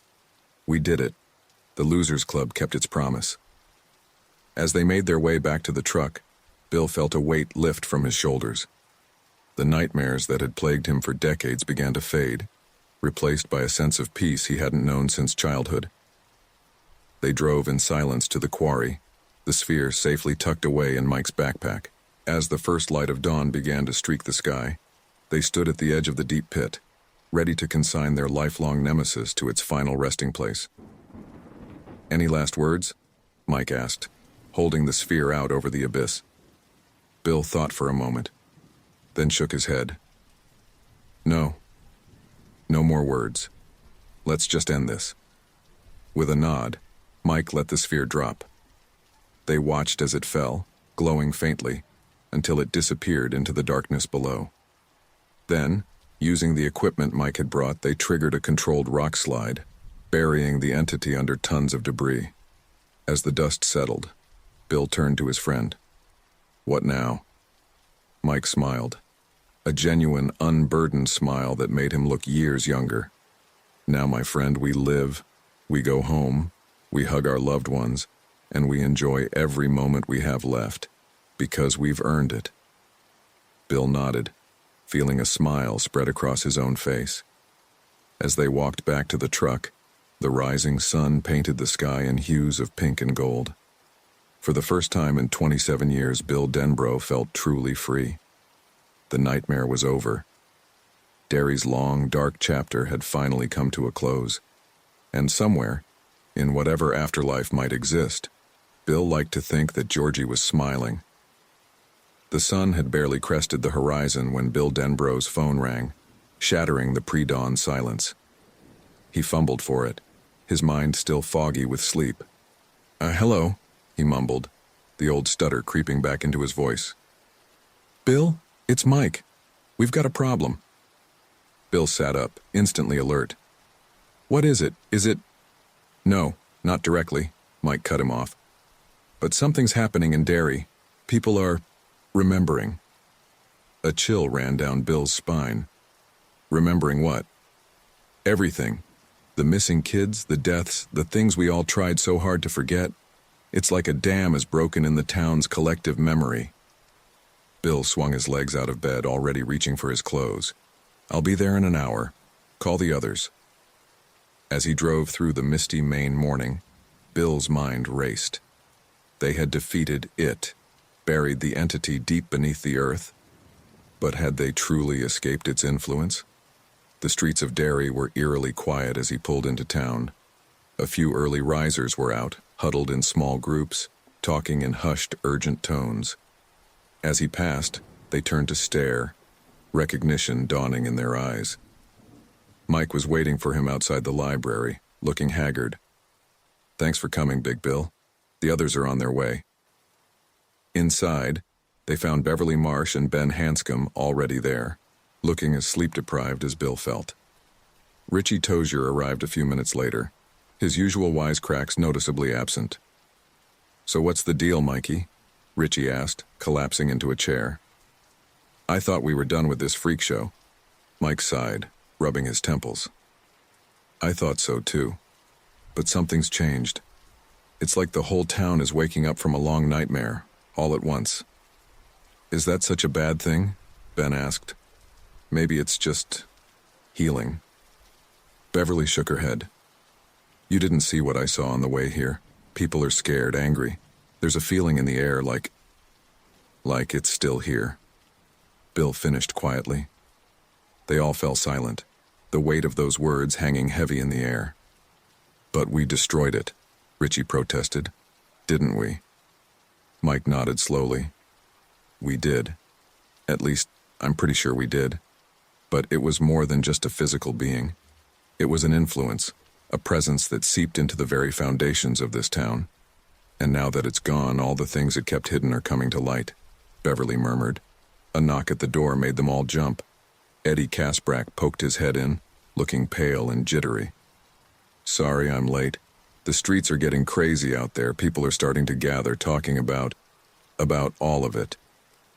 Bill stood up, pacing the room. We need to do something. If people start panicking, start looking for someone to blame, they might come after us, Ben finished grimly. Richie let out a humorless laugh. Great. We saved the town from an interdimensional murder clown, and our reward is an angry mob. Remind me why we came back here? Because we made a promise, Mike said quietly, and we're not done yet. Just then the lights flickered and a low rumble shook the building. Books tumbled from shelves, and a crack spider webbed across one of the windows. What the hell was that? Eddie yelped, instinctively reaching for an inhaler he no longer carried. Bill moved to the window, peering out at the street. People were pouring out of buildings, pointing and shouting at something in the distance. Following their gaze, he felt his blood run cold. Rising above the trees on the outskirts of town was a familiar shape, the looming silhouette of the old Neibolt house, which they had watched crumble into dust just days ago. It's back, he whispered. The others crowded around him, their faces a mixture of disbelief and horror. How is that possible? Beverly breathed. Mike shook his head, his voice grim. It's not just the house. Look. As they watched, other landmarks began to shimmer into existence across Derry, places that had been destroyed or changed over the years. The old ironworks, the Kitchener foundry, even the giant Paul Bunyan statue that had once terrorized Richie. It's like the town is resetting itself, Ben said, his architect's mind trying to make sense of the impossible. Another tremor shook the building, stronger this time. In the distance, they could hear the wail of sirens and the growing roar of a panicked crowd. We need to get out there, Bill said, turning to face the others. We need to talk to people, try to calm them down before this gets out of hand. Richie laughed bitterly. Oh yeah, that'll go over well. Don't panic, folks. The evil alien clown we've been fighting since childhood is probably still dead. Those buildings popping up out of nowhere? Just a little interdimensional hiccup. You have a better idea? Bill snapped. Before Richie could retort, the door burst open. Stanley Uris stumbled in, his eyes wild, his clothes disheveled. They all stared in shock. Stan, who had taken his own life rather than return to Derry, who they had mourned and buried. Stan? Beverly whispered, reaching out to touch him, as if to make sure he was real. Stan flinched away from her touch, his gaze darting around the room. It's not over, he gasped. It's never over. Don't you see? We're trapped. We're all trapped. Stan, calm down, Mike said, approaching him slowly. You're safe now. We're all here. But Stan backed away, shaking his head violently. No, no, no. You don't understand. I saw it, in the deadlights. This is just another layer, another trick. We never left the sewers. We never grew up. We're still there, still floating, still... His words were cut off as another earthquake rocked the building. This time the crack in the window spread, shattering the glass in a spray of razor-sharp shards. As they ducked for cover, Bill caught a glimpse of the street outside. The pavement was rippling like water, buildings warping and twisting in impossible ways. And in the midst of it all, he saw a flash of silver and a gleam of razor-sharp teeth. We need to move now, he shouted, grabbing Stan by the arm. Whatever's happening, we can't stay here. They stumbled out into the chaos of the street, the world around them shifting and changing with each passing second.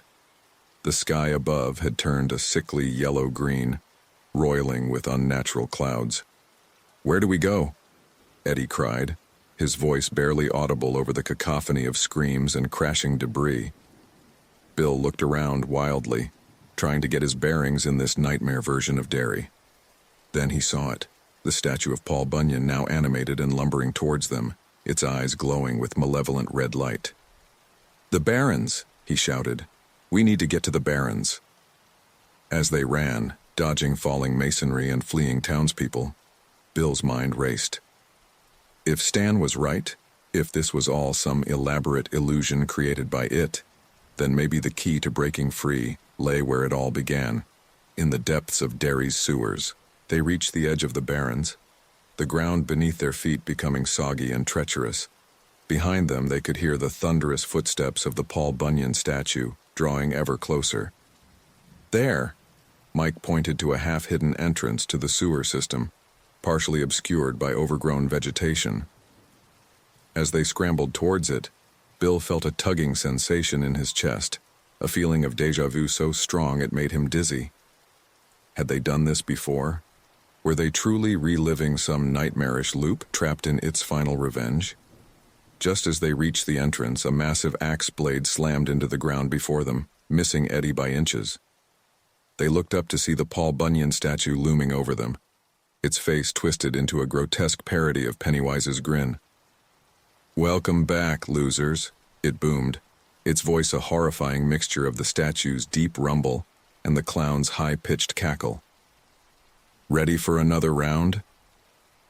Bill looked at his friends, saw the fear and determination in their eyes. Whatever reality they were in, whatever tricks it still had up its sleeve, they were in this together. "Go to hell," Bill snarled, and as one, the losers plunged into the darkness of the sewers, ready to face whatever horrors awaited them in the depths below. As the echoes of their splashing footsteps faded away, the streets of Derry continued to writhe and transform, the boundary between reality and nightmare blurring with each passing moment.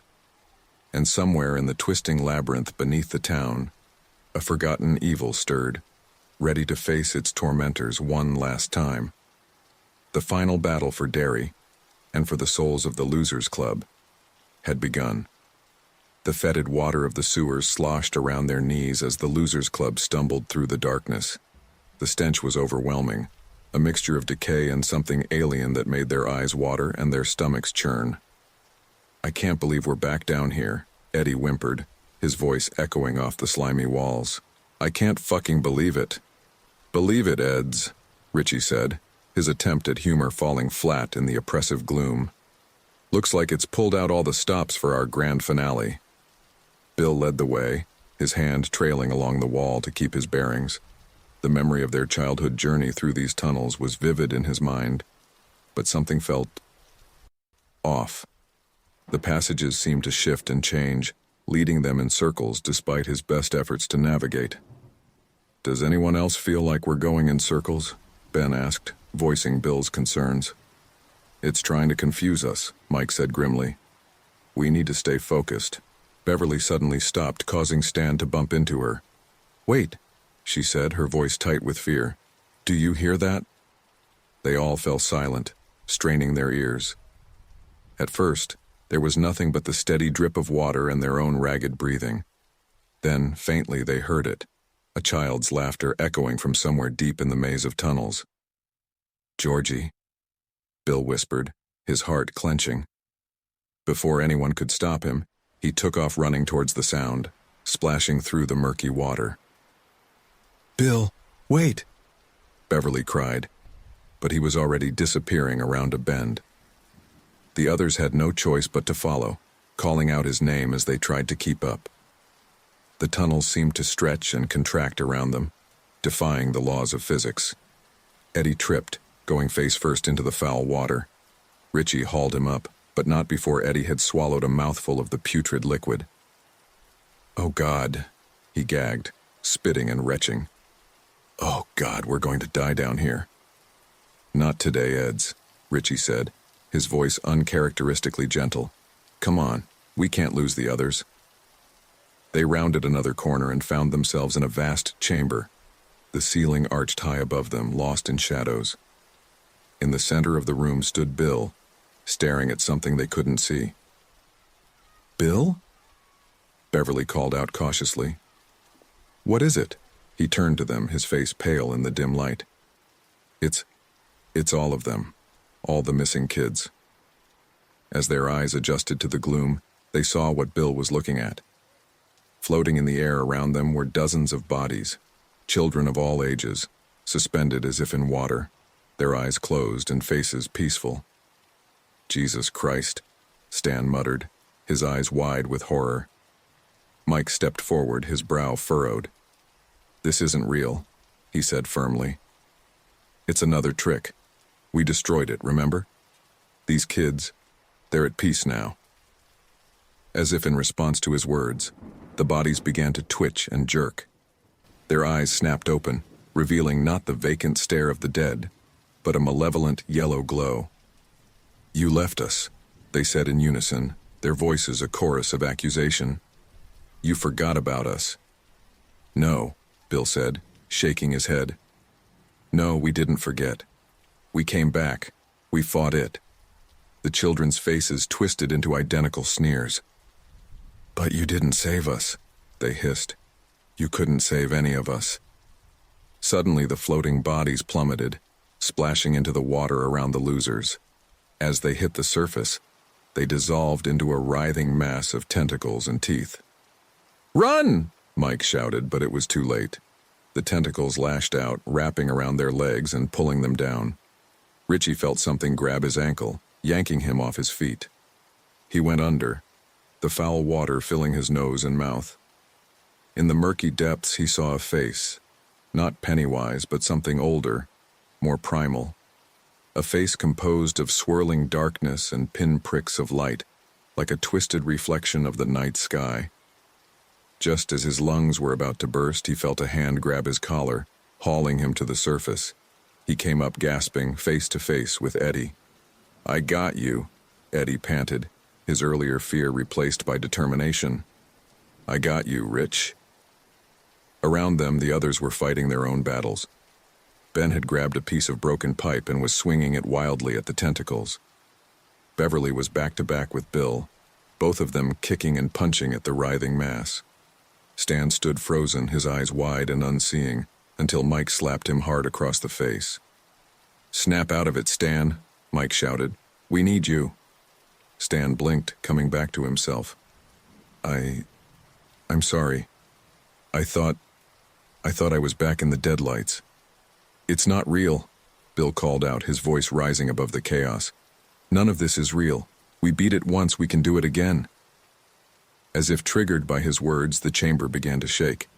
The walls cracked, water pouring in from unseen fissures. The tentacles retreated, slithering back into the depths. "What's happening?" Beverly cried, struggling to keep her footing in the rising water. "The illusion is breaking down," Mike said, a note of hope in his voice. "Keep fighting it. Don't let it control your minds." The shaking intensified, chunks of concrete raining down from above. The losers huddled together, clinging to each other as the world seemed to fall apart around them. And then, as suddenly as it had begun, it stopped. The water receded, leaving them standing in a dry, ordinary-looking sewer tunnel. Is it over?" Eddie asked hesitantly. Before anyone could answer, a familiar laugh echoed through the tunnel. Pennywise stepped out of the shadows, but this version of the clown was different. It flickered and distorted, as if it couldn't quite hold its shape. "Oh, it's far from over, Eddie Bear," Pennywise giggled. "The fun is just beginning." Bill stepped forward, his fists clenched. "No more games, you fucking clown. We ended you. We buried you." Pennywise's smile widened impossibly.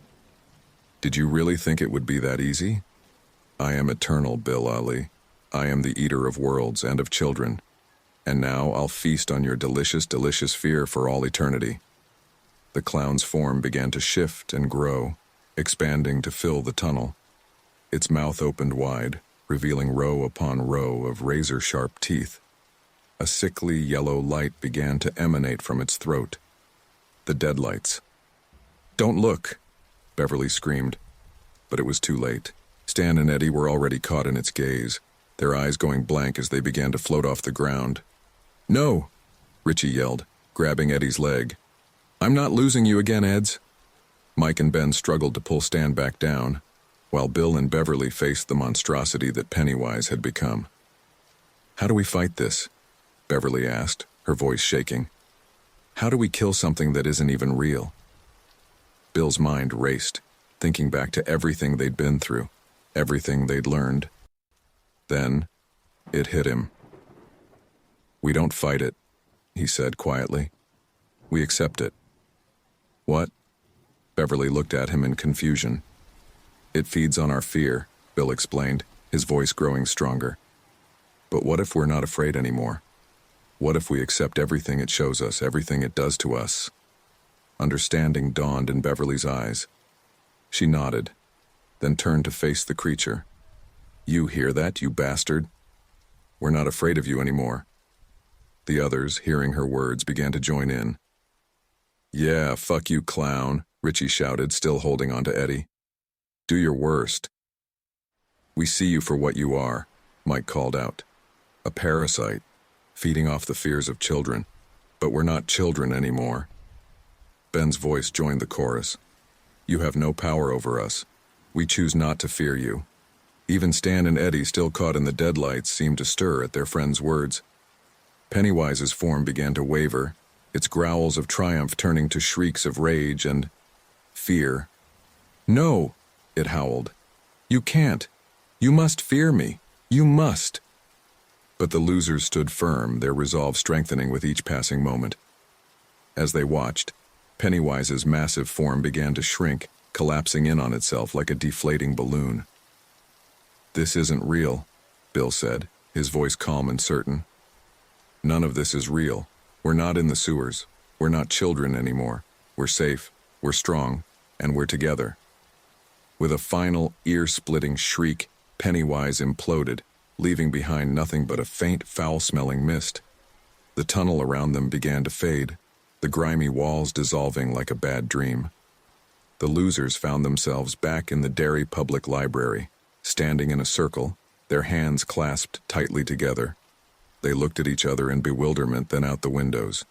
The town of Derry looked normal. No impossible buildings, no giant Paul Bunyan statue come to life. Just a quiet Maine town on a sunny afternoon. Did we do it?" Eddie asked, his voice hoarse. "Is it really over this time?" Bill looked around at his friends, saw the mixture of exhaustion and hope on their faces. "I think so," he said slowly. "I think we finally broke free of its influence." "But how can we be sure?" Stan asked, still looking shaken. "How do we know this isn't just another layer of the illusion?" Mike smiled, a genuine, unburdened smile that made him look years younger. "Because this time, we're choosing to believe it is. We're choosing to live our lives free of fear."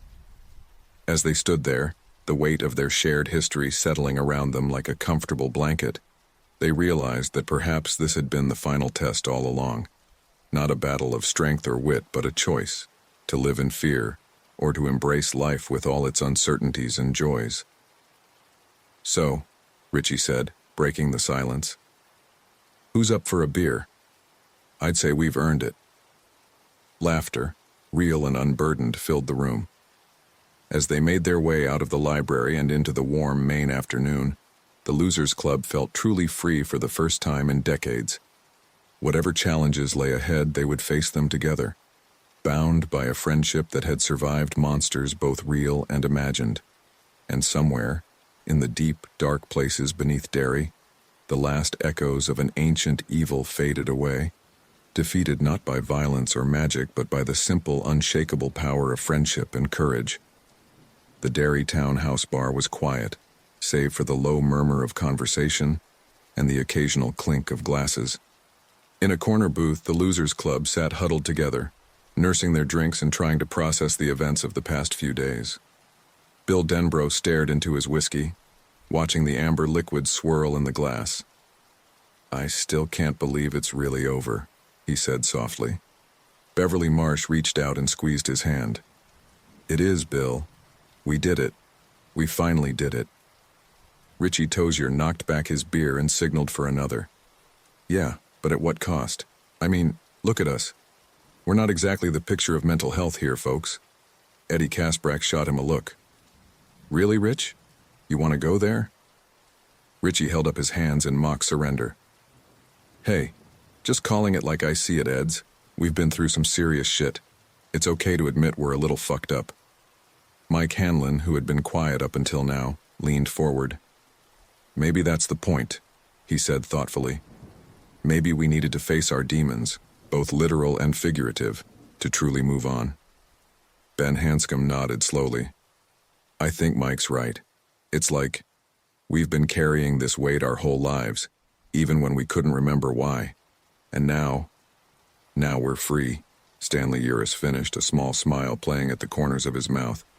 They all turned to look at Stan, still marveling at his presence.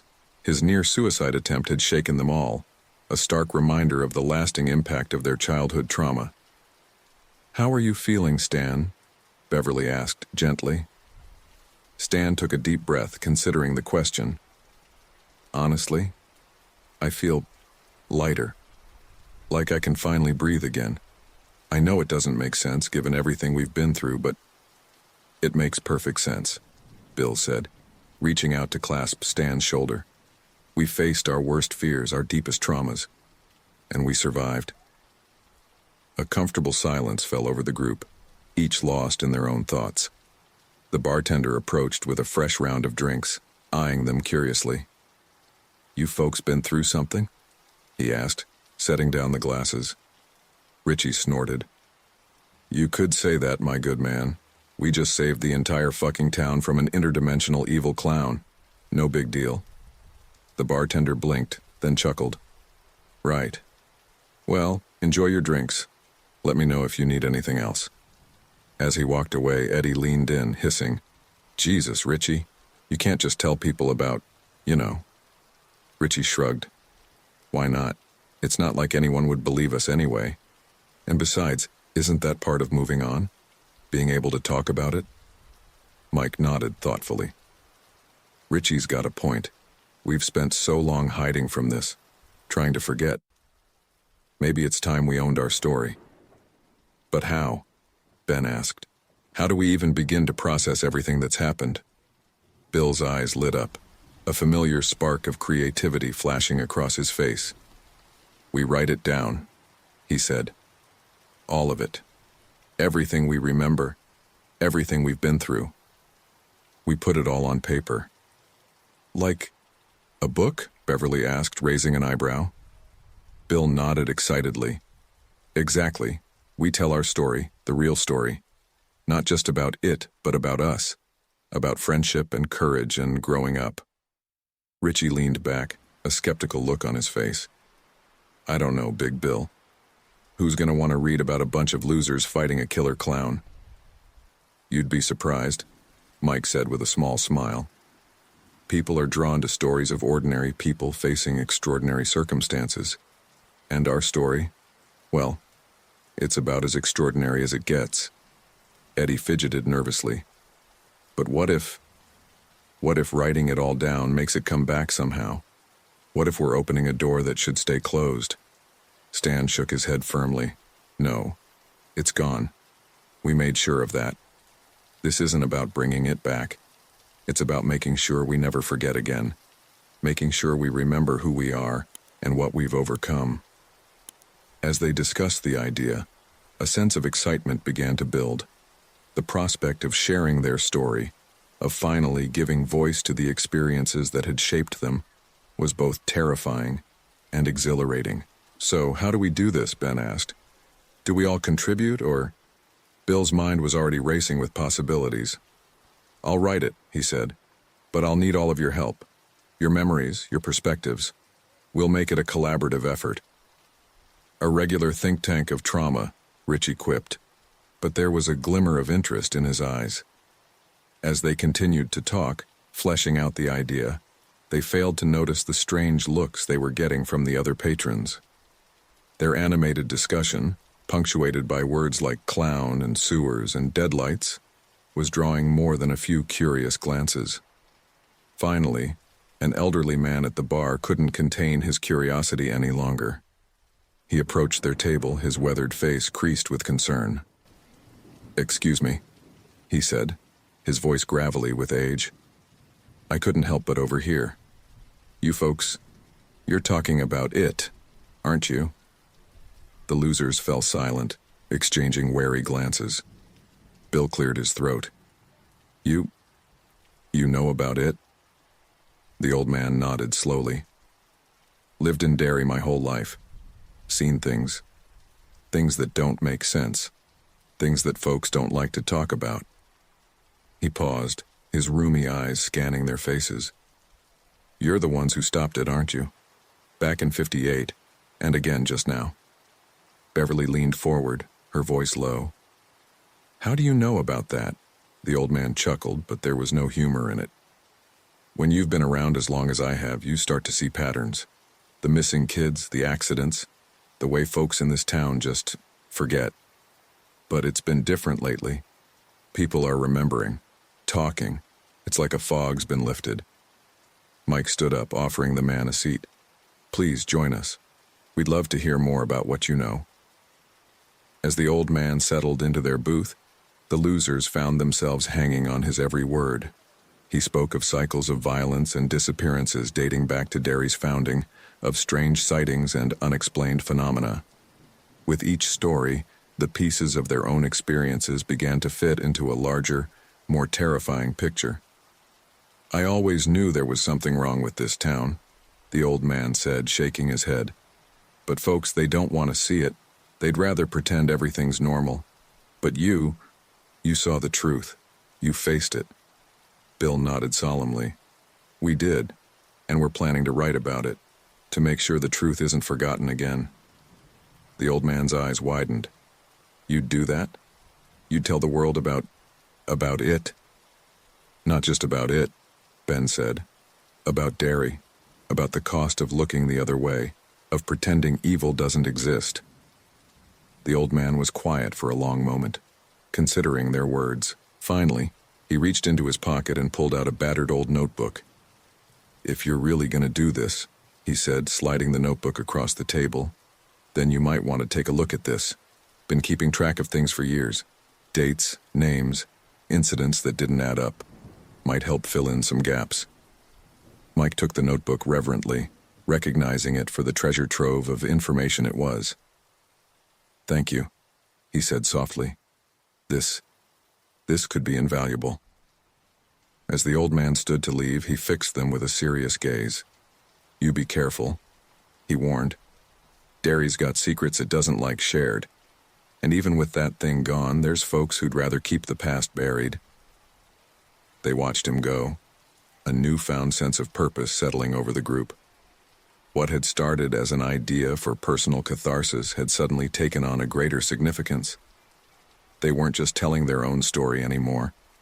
They were giving voice to generations of silence and fear. "Well," Richie said, breaking the tension, "I guess we're really doing this. The Losers Club, from sewers to stardom, has a nice ring to it, don't you think?" Eddie rolled his eyes, but couldn't suppress a smile. "You're impossible, you know that?" As the night wore on, they continued to talk, sharing memories and piecing together the complex tapestry of their shared history. The bar emptied around them, but they hardly noticed, too engrossed in their discussion. It was well past midnight when they finally emerged onto the quiet streets of Derry. The town felt different now, as if a long-held breath had finally been released. As they walked back to their hotel, Beverly suddenly stopped, looking up at the star-filled sky. "Do you think we'll ever really understand it all?" she asked. "Everything that happened to us? Everything we saw?" Bill followed her gaze, considering the question. "I don't know," he said honestly. "But maybe understanding isn't the point. Maybe it's enough that we faced it together, that we survived." Stan nodded, a look of peace on his face that none of them had seen in years. "We did more than survive," he said softly. "We won. We beat it, not just with our actions, but with our bond, our friendship. As they stood there under the vast Maine sky, the seven of them felt the weight of their shared experience settling around them like a comfortable blanket. They had faced unimaginable horrors, confronted their deepest fears, and emerged stronger for it. Whatever came next, the writing of their story, the inevitable questions and skepticism they would face, they would handle it together. The Losers Club, bound by a friendship forged in the fires of childhood trauma and tempered by adult courage, was ready to face the future. As they turned to head back to the hotel, Bill felt a sense of anticipation building in his chest. The story was there, waiting to be told, and he knew, with a certainty that bordered on premonition, that it would be the most important thing he'd ever write. "Come on," he said, a smile playing at his lips. "We've got work to do." And as they walked away, the streets of Derry seemed to whisper behind them, the echoes of their triumph rippling out into the night. The town's long nightmare was over, and a new chapter was about to begin. The soft glow of the laptop screen illuminated Bill Denbrough's face as his fingers flew across the keyboard. The words poured out of him like a river breaking through a dam, a torrent of memories and emotions that he'd held back for far too long.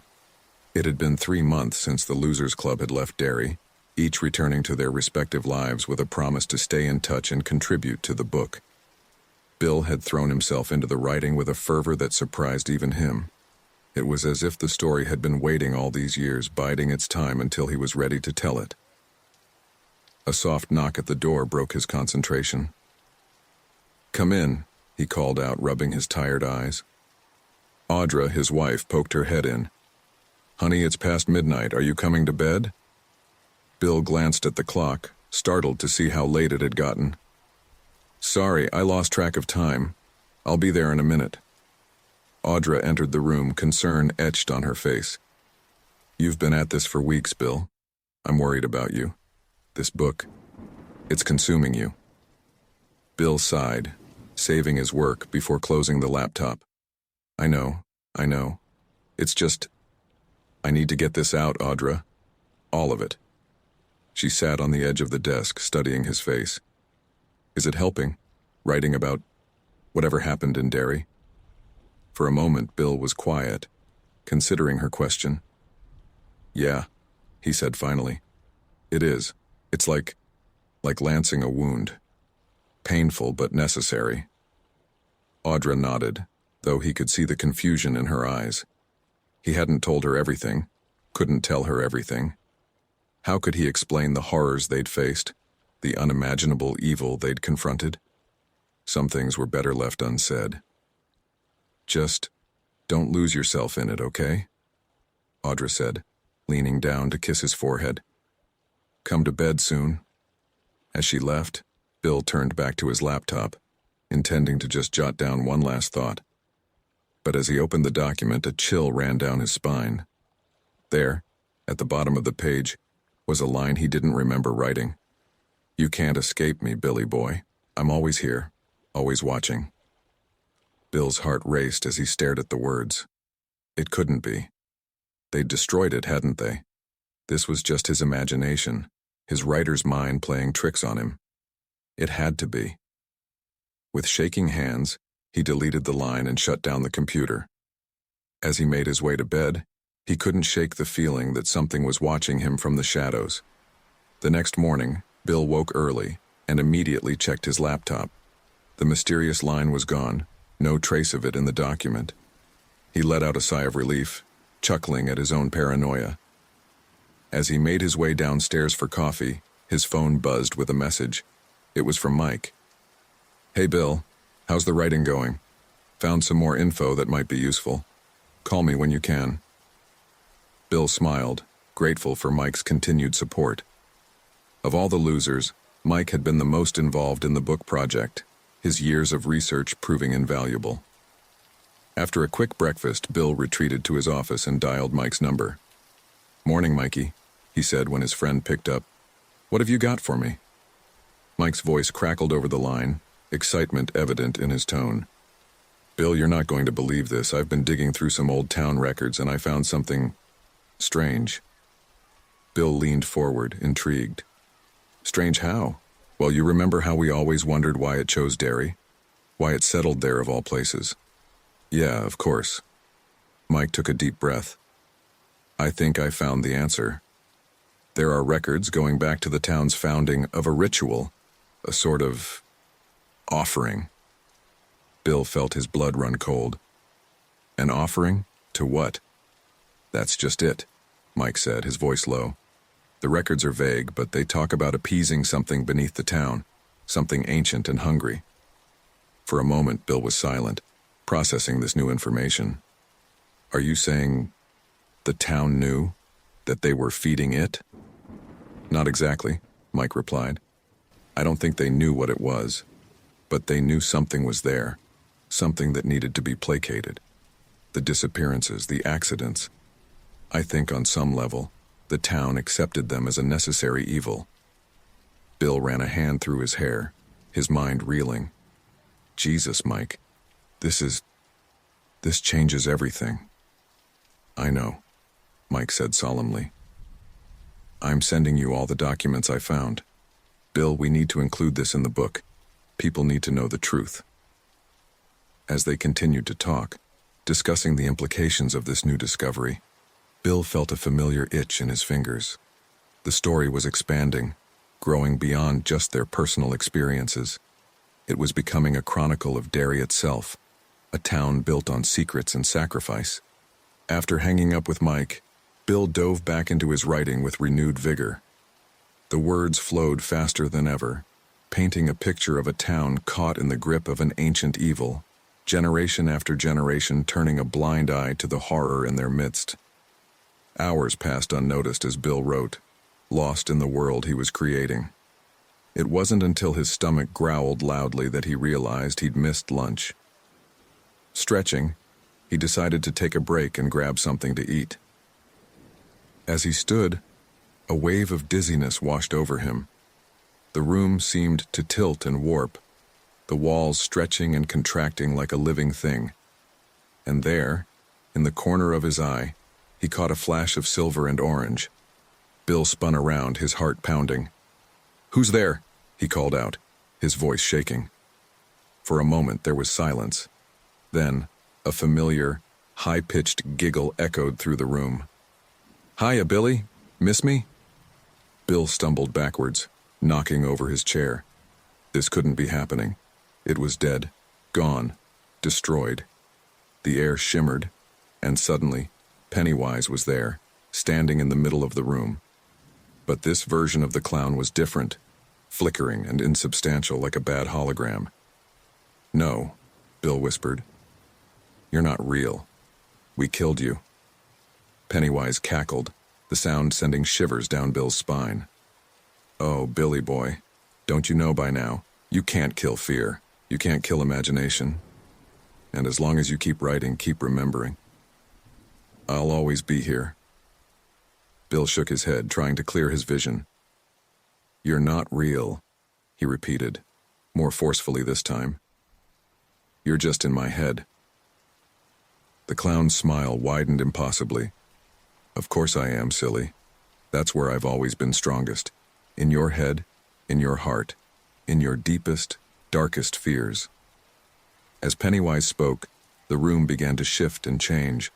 The walls melted away, revealing the dank, dark tunnels of the Derry sewers. The stench of decay filled Bill's nostrils, making him gag. "Stop it," he growled, clenching his fists. "I'm not afraid of you anymore." Pennywise tilted its head, a look of mock concern on its painted face. "No? Then why am I here, Billy? Why can't you let me go?"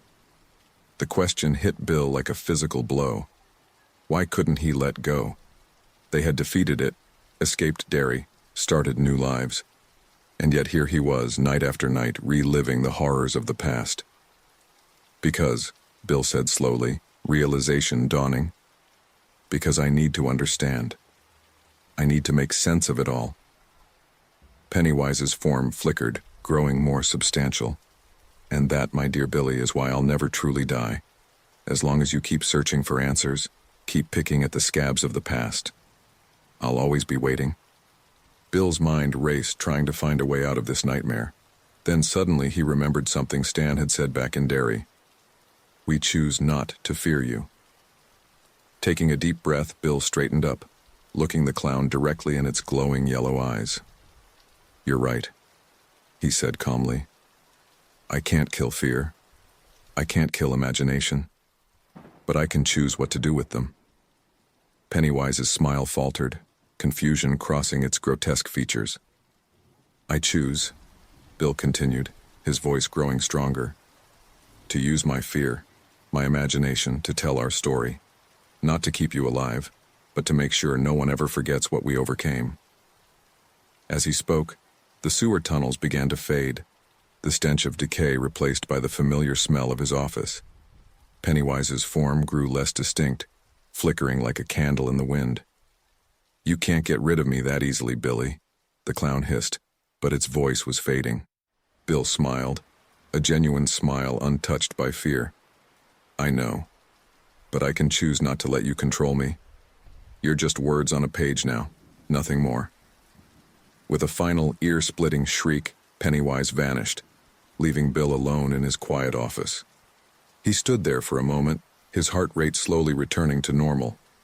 Then, with a sense of purpose he hadn't felt in years, he sat back down at his laptop and began to write. Not about fear, not about monsters, but about friendship, courage, and the power of standing together against the darkness. As the words flowed, Bill felt a weight lifting from his shoulders. He was no longer writing to exercise his demons, but to celebrate the bonds that had helped them overcome those demons. The story was changing, evolving into something more than just a tale of horror. It was becoming a testament to the strength of the human spirit, a beacon of hope in a world that often seemed overwhelmed by darkness. And somewhere, in the back of his mind, Bill could almost hear the laughter of his friends, not as children, but as the adults they had become. Strong, resilient, and unafraid. As night fell and the house grew quiet, Bill continued to write, pouring his heart and soul onto the page. The book was no longer just his story, or even the loser's story. It was a story for anyone who had ever faced their fears and emerged stronger for it.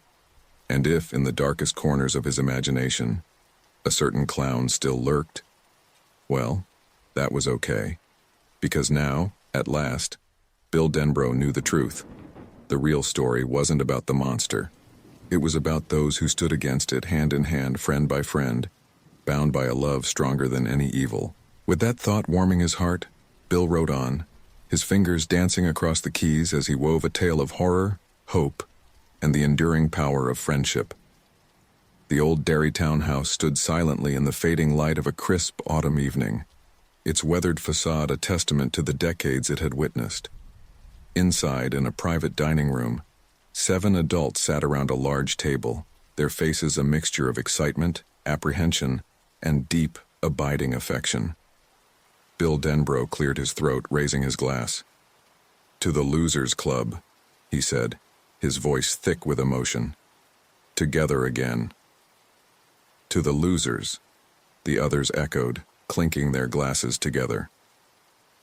It had been a year since they had last gathered in Derry, a year since they had faced down the nightmare that had haunted them for so long. Now, they were back, drawn together once more by a shared purpose and a shared fear. Richie Tozier, never one to let a silence linger, was the first to speak up. "So, Big Bill, you gonna tell us why you've dragged our sorry asses back to this hellhole? Not that I don't love a good trauma reunion, but I was kinda hoping to never see this town again." Bill smiled, but it didn't quite reach his eyes. "I know, Rich. Believe me, I wouldn't have called you all here if it wasn't important." "The book?" Beverly Marsh asked, leaning forward. "Is it finished?" Bill nodded slowly. "Yeah, it's finished, but that's not why I asked you here." Mike Hanlon, who had been quietly observing until now, spoke up. "It's happening again, isn't it?" The room fell silent, all eyes turning to Mike. Bill let out a long, shaky breath. "Yeah, Mikey, I think it is." Eddie Kasbrek's face went pale. What do you mean it's happening again? We killed it. We destroyed it. It can't be back. Not it, Bill said quickly, seeing the panic rising in his friend's eyes. At least I don't think so. But something's not right in Derry. Kids are going missing again. Ben Hanscom frowned, his architect's mind already trying to piece together the puzzle. But that doesn't necessarily mean... kids go missing all the time, right? As horrible as that is, it doesn't have to be supernatural. I thought the same thing at first, Bill admitted. But then I started digging. In the past 6 months, 5 children have disappeared in Derry. No bodies found, no traces left behind. Just like before. Stanley Uris, who had been uncharacteristically quiet, finally spoke. It's not possible, he said, his voice barely above a whisper. We ended it. We made a blood oath. I know, Stan, Bill said gently. And I'm not saying it is back, but something is wrong in Derry. And I think we're the only ones who can figure out what it is. The room fell silent again as they all processed this information. The weight of their shared history, the trauma they had endured and overcome, seemed to settle over them like a heavy blanket. Beverly was the first to break the silence. Okay, she said, her voice steady. So what do we do? Where do we start? Bill reached into his bag and pulled out a thick manuscript. We start with this, he said, placing it on the table. The book. Our story. Richie leaned forward, eyeing the manuscript warily. I thought you said this wasn't about the book. It's not, Bill explained. But I think the book might be part of it somehow. As I was writing, strange things started happening. Things I couldn't explain. What kind of things? Ben asked, his curiosity piqued. Bill hesitated, then plunged ahead, words appearing on the page that I didn't write. Visions of Derry, of the past, and I saw it. Pennywise. A collective gasp went around the table. Eddie's hand instinctively went to his inhaler, though he hadn't used one in years. You saw it? Mike asked, his voice tense. How? When? In my office, Bill said. It was like a hallucination, but it felt so real. It said as long as I kept writing, kept remembering, it would always be there. Stanley shook his head vehemently. No, that's not possible. It was playing tricks on you, Bill. It has to be. Maybe, Bill conceded. But what if it wasn't? What if by writing this book we've somehow, I don't know, opened a door, awakened something? The idea hung in the air, a terrifying possibility that none of them wanted to contemplate. Richie, as usual, was the first to break the tension. Well, shit, he said, reaching for the bottle of whiskey on the table. If writing a book can bring back ancient evil, remind me never to finish my memoirs. Despite the gravity of the situation, a ripple of laughter went around the table. It was a reminder of why they had survived their first encounter with it, their ability to find humor, to find strength in each other, even in the darkest moments. So what's the plan, Bill? Mike asked, ever the practical one. We can't just sit around waiting for something to happen. Bill nodded, grateful for Mike's steadying presence. I think we need to retrace our steps. Go back to all the places it manifested, see if we can find any signs of, well, anything. You mean like a greatest hits tour of our childhood trauma? Richie quipped. Sounds delightful. I know it's not ideal, Bill said, but it's the best idea I've got. We need to understand what's happening and why it's happening now. Beverly reached out, placing her hand over Bill's. We're with you, Bill. All of us. Whatever it takes. One by one, the others nodded their agreement. Even Stanley, his face pale but determined, gave a short nod. Okay, Bill said, feeling a surge of gratitude for these friends who had already given so much. We'll start tomorrow. Tonight, let's just be together. Remember why we're here. As if on cue, a waiter entered with their food. The conversation turned to lighter topics as they ate, catching up on each other's lives, sharing stories of the past year. But underlying it all was a current of tension, a shared awareness that tomorrow they would once again be facing the unknown. After dinner, as they were preparing to head up to their rooms, Mike pulled Bill aside. "There's something else, isn't there?" he asked quietly. "Something you're not telling the others." Bill hesitated, then nodded. "Yeah, Mikey, there is. Come up to my room in an hour. There's something I need to show you." An hour later, Mike knocked softly on Bill's door. Bill ushered him in quickly, glancing down the hallway before closing the door. "Okay, Bill," Mike said, settling into a chair. "What's going on?" Bill took a deep breath, then reached into his suitcase. He pulled out a small, ornate box and placed it on the table between them. "I found this in my attic a few weeks ago," he said. "I don't remember ever seeing it before, but it has my name on it. Look." Mike leaned forward, examining the box.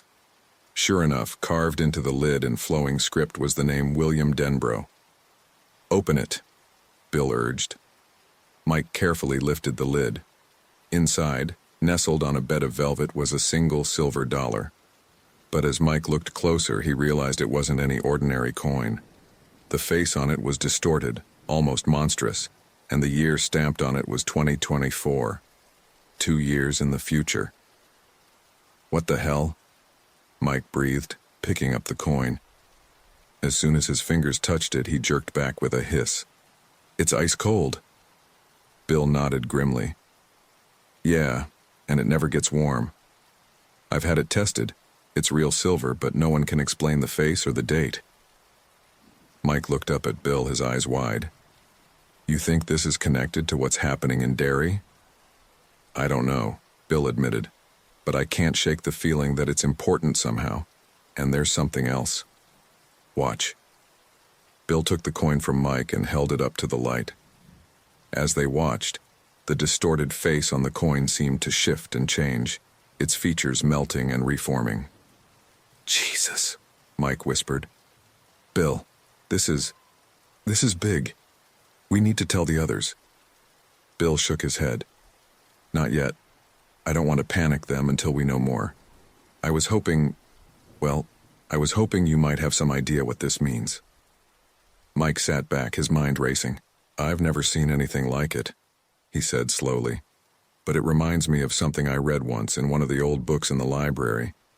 There was a legend about a coin that could see the future, but it drove anyone who possessed it mad." "Great," Bill said with a humorless laugh. "So either I'm going crazy, or we've got a supernatural object that can predict the future. Not sure which is worse." Mike reached out, squeezing Bill's shoulder. "We'll figure it out, Bill. We always do. But I think you're right. We should keep this between us for now, at least until we have more information." As Mike left, Bill sat heavily on the bed, the coin clutched in his hand. He couldn't shake the feeling that they were on the precipice of something huge, something that would make their previous encounters with it seem like child's play. The next morning, the losers gathered in the hotel lobby, each carrying a small backpack with supplies. The tension from the night before had solidified into a grim determination. "All right, troops," Richie said, clapping his hands together. "Where to first on our tour of terror?" Bill pulled out a map of Derry he had marked up. "I think we should start at the Barrens," he said. "That's where it all began for us." As they made their way through the quiet streets of Derry, Bill couldn't help but notice how little the town had changed. It was as if Derry existed in a bubble, untouched by the passage of time. They reached the edge of the Barrens, the overgrown path leading down to the Kenduskeag stream just as they remembered it. As they descended, the sounds of the town faded away, replaced by the rustling of leaves and the gurgle of water. "God, this place still gives me the creeps," Eddie muttered, swatting at a mosquito. They spread out along the bank of the stream, searching for... Well, they weren't quite sure what they were looking for. Any sign that something was amiss, that the evil they had faced as children might be stirring once again. Bill found himself drawn to a particular spot. the place where they had first come together as a group, where they had made their blood oath.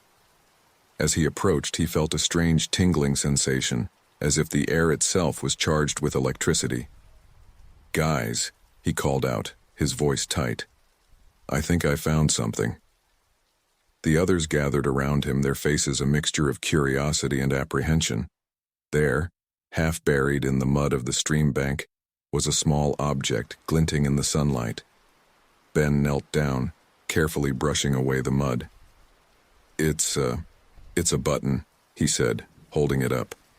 "A silver button, like from a clown suit." They all stared at the button, a sick feeling settling in their stomachs. It was impossible. They had destroyed Pennywise, had watched it crumble and fade away. And yet... "This doesn't mean anything," Stanley said firmly, though his voice shook slightly. "It's just a button. It could have been here for years."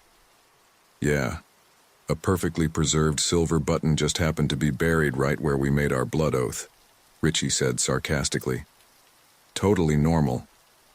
As they argued, Bill felt a sudden, overwhelming urge to touch the button. Before he could stop himself, he reached out and plucked it from Ben's hand.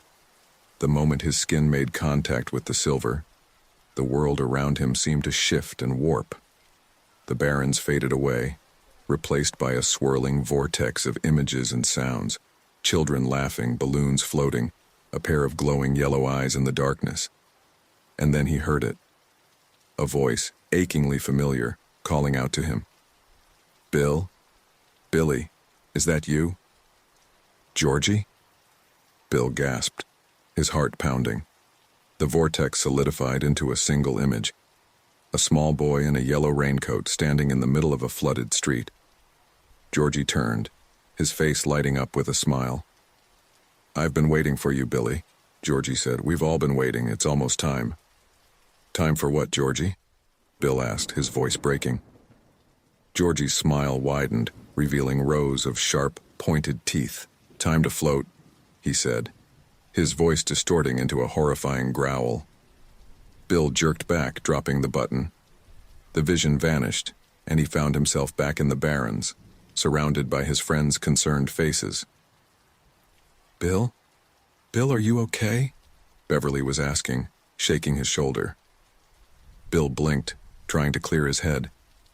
I saw something," he said shakily. "When I touched the button, I saw Georgie." He recounted the vision to the others, watching as their faces grew more and more worried. "This is bad," Mike said when Bill had finished.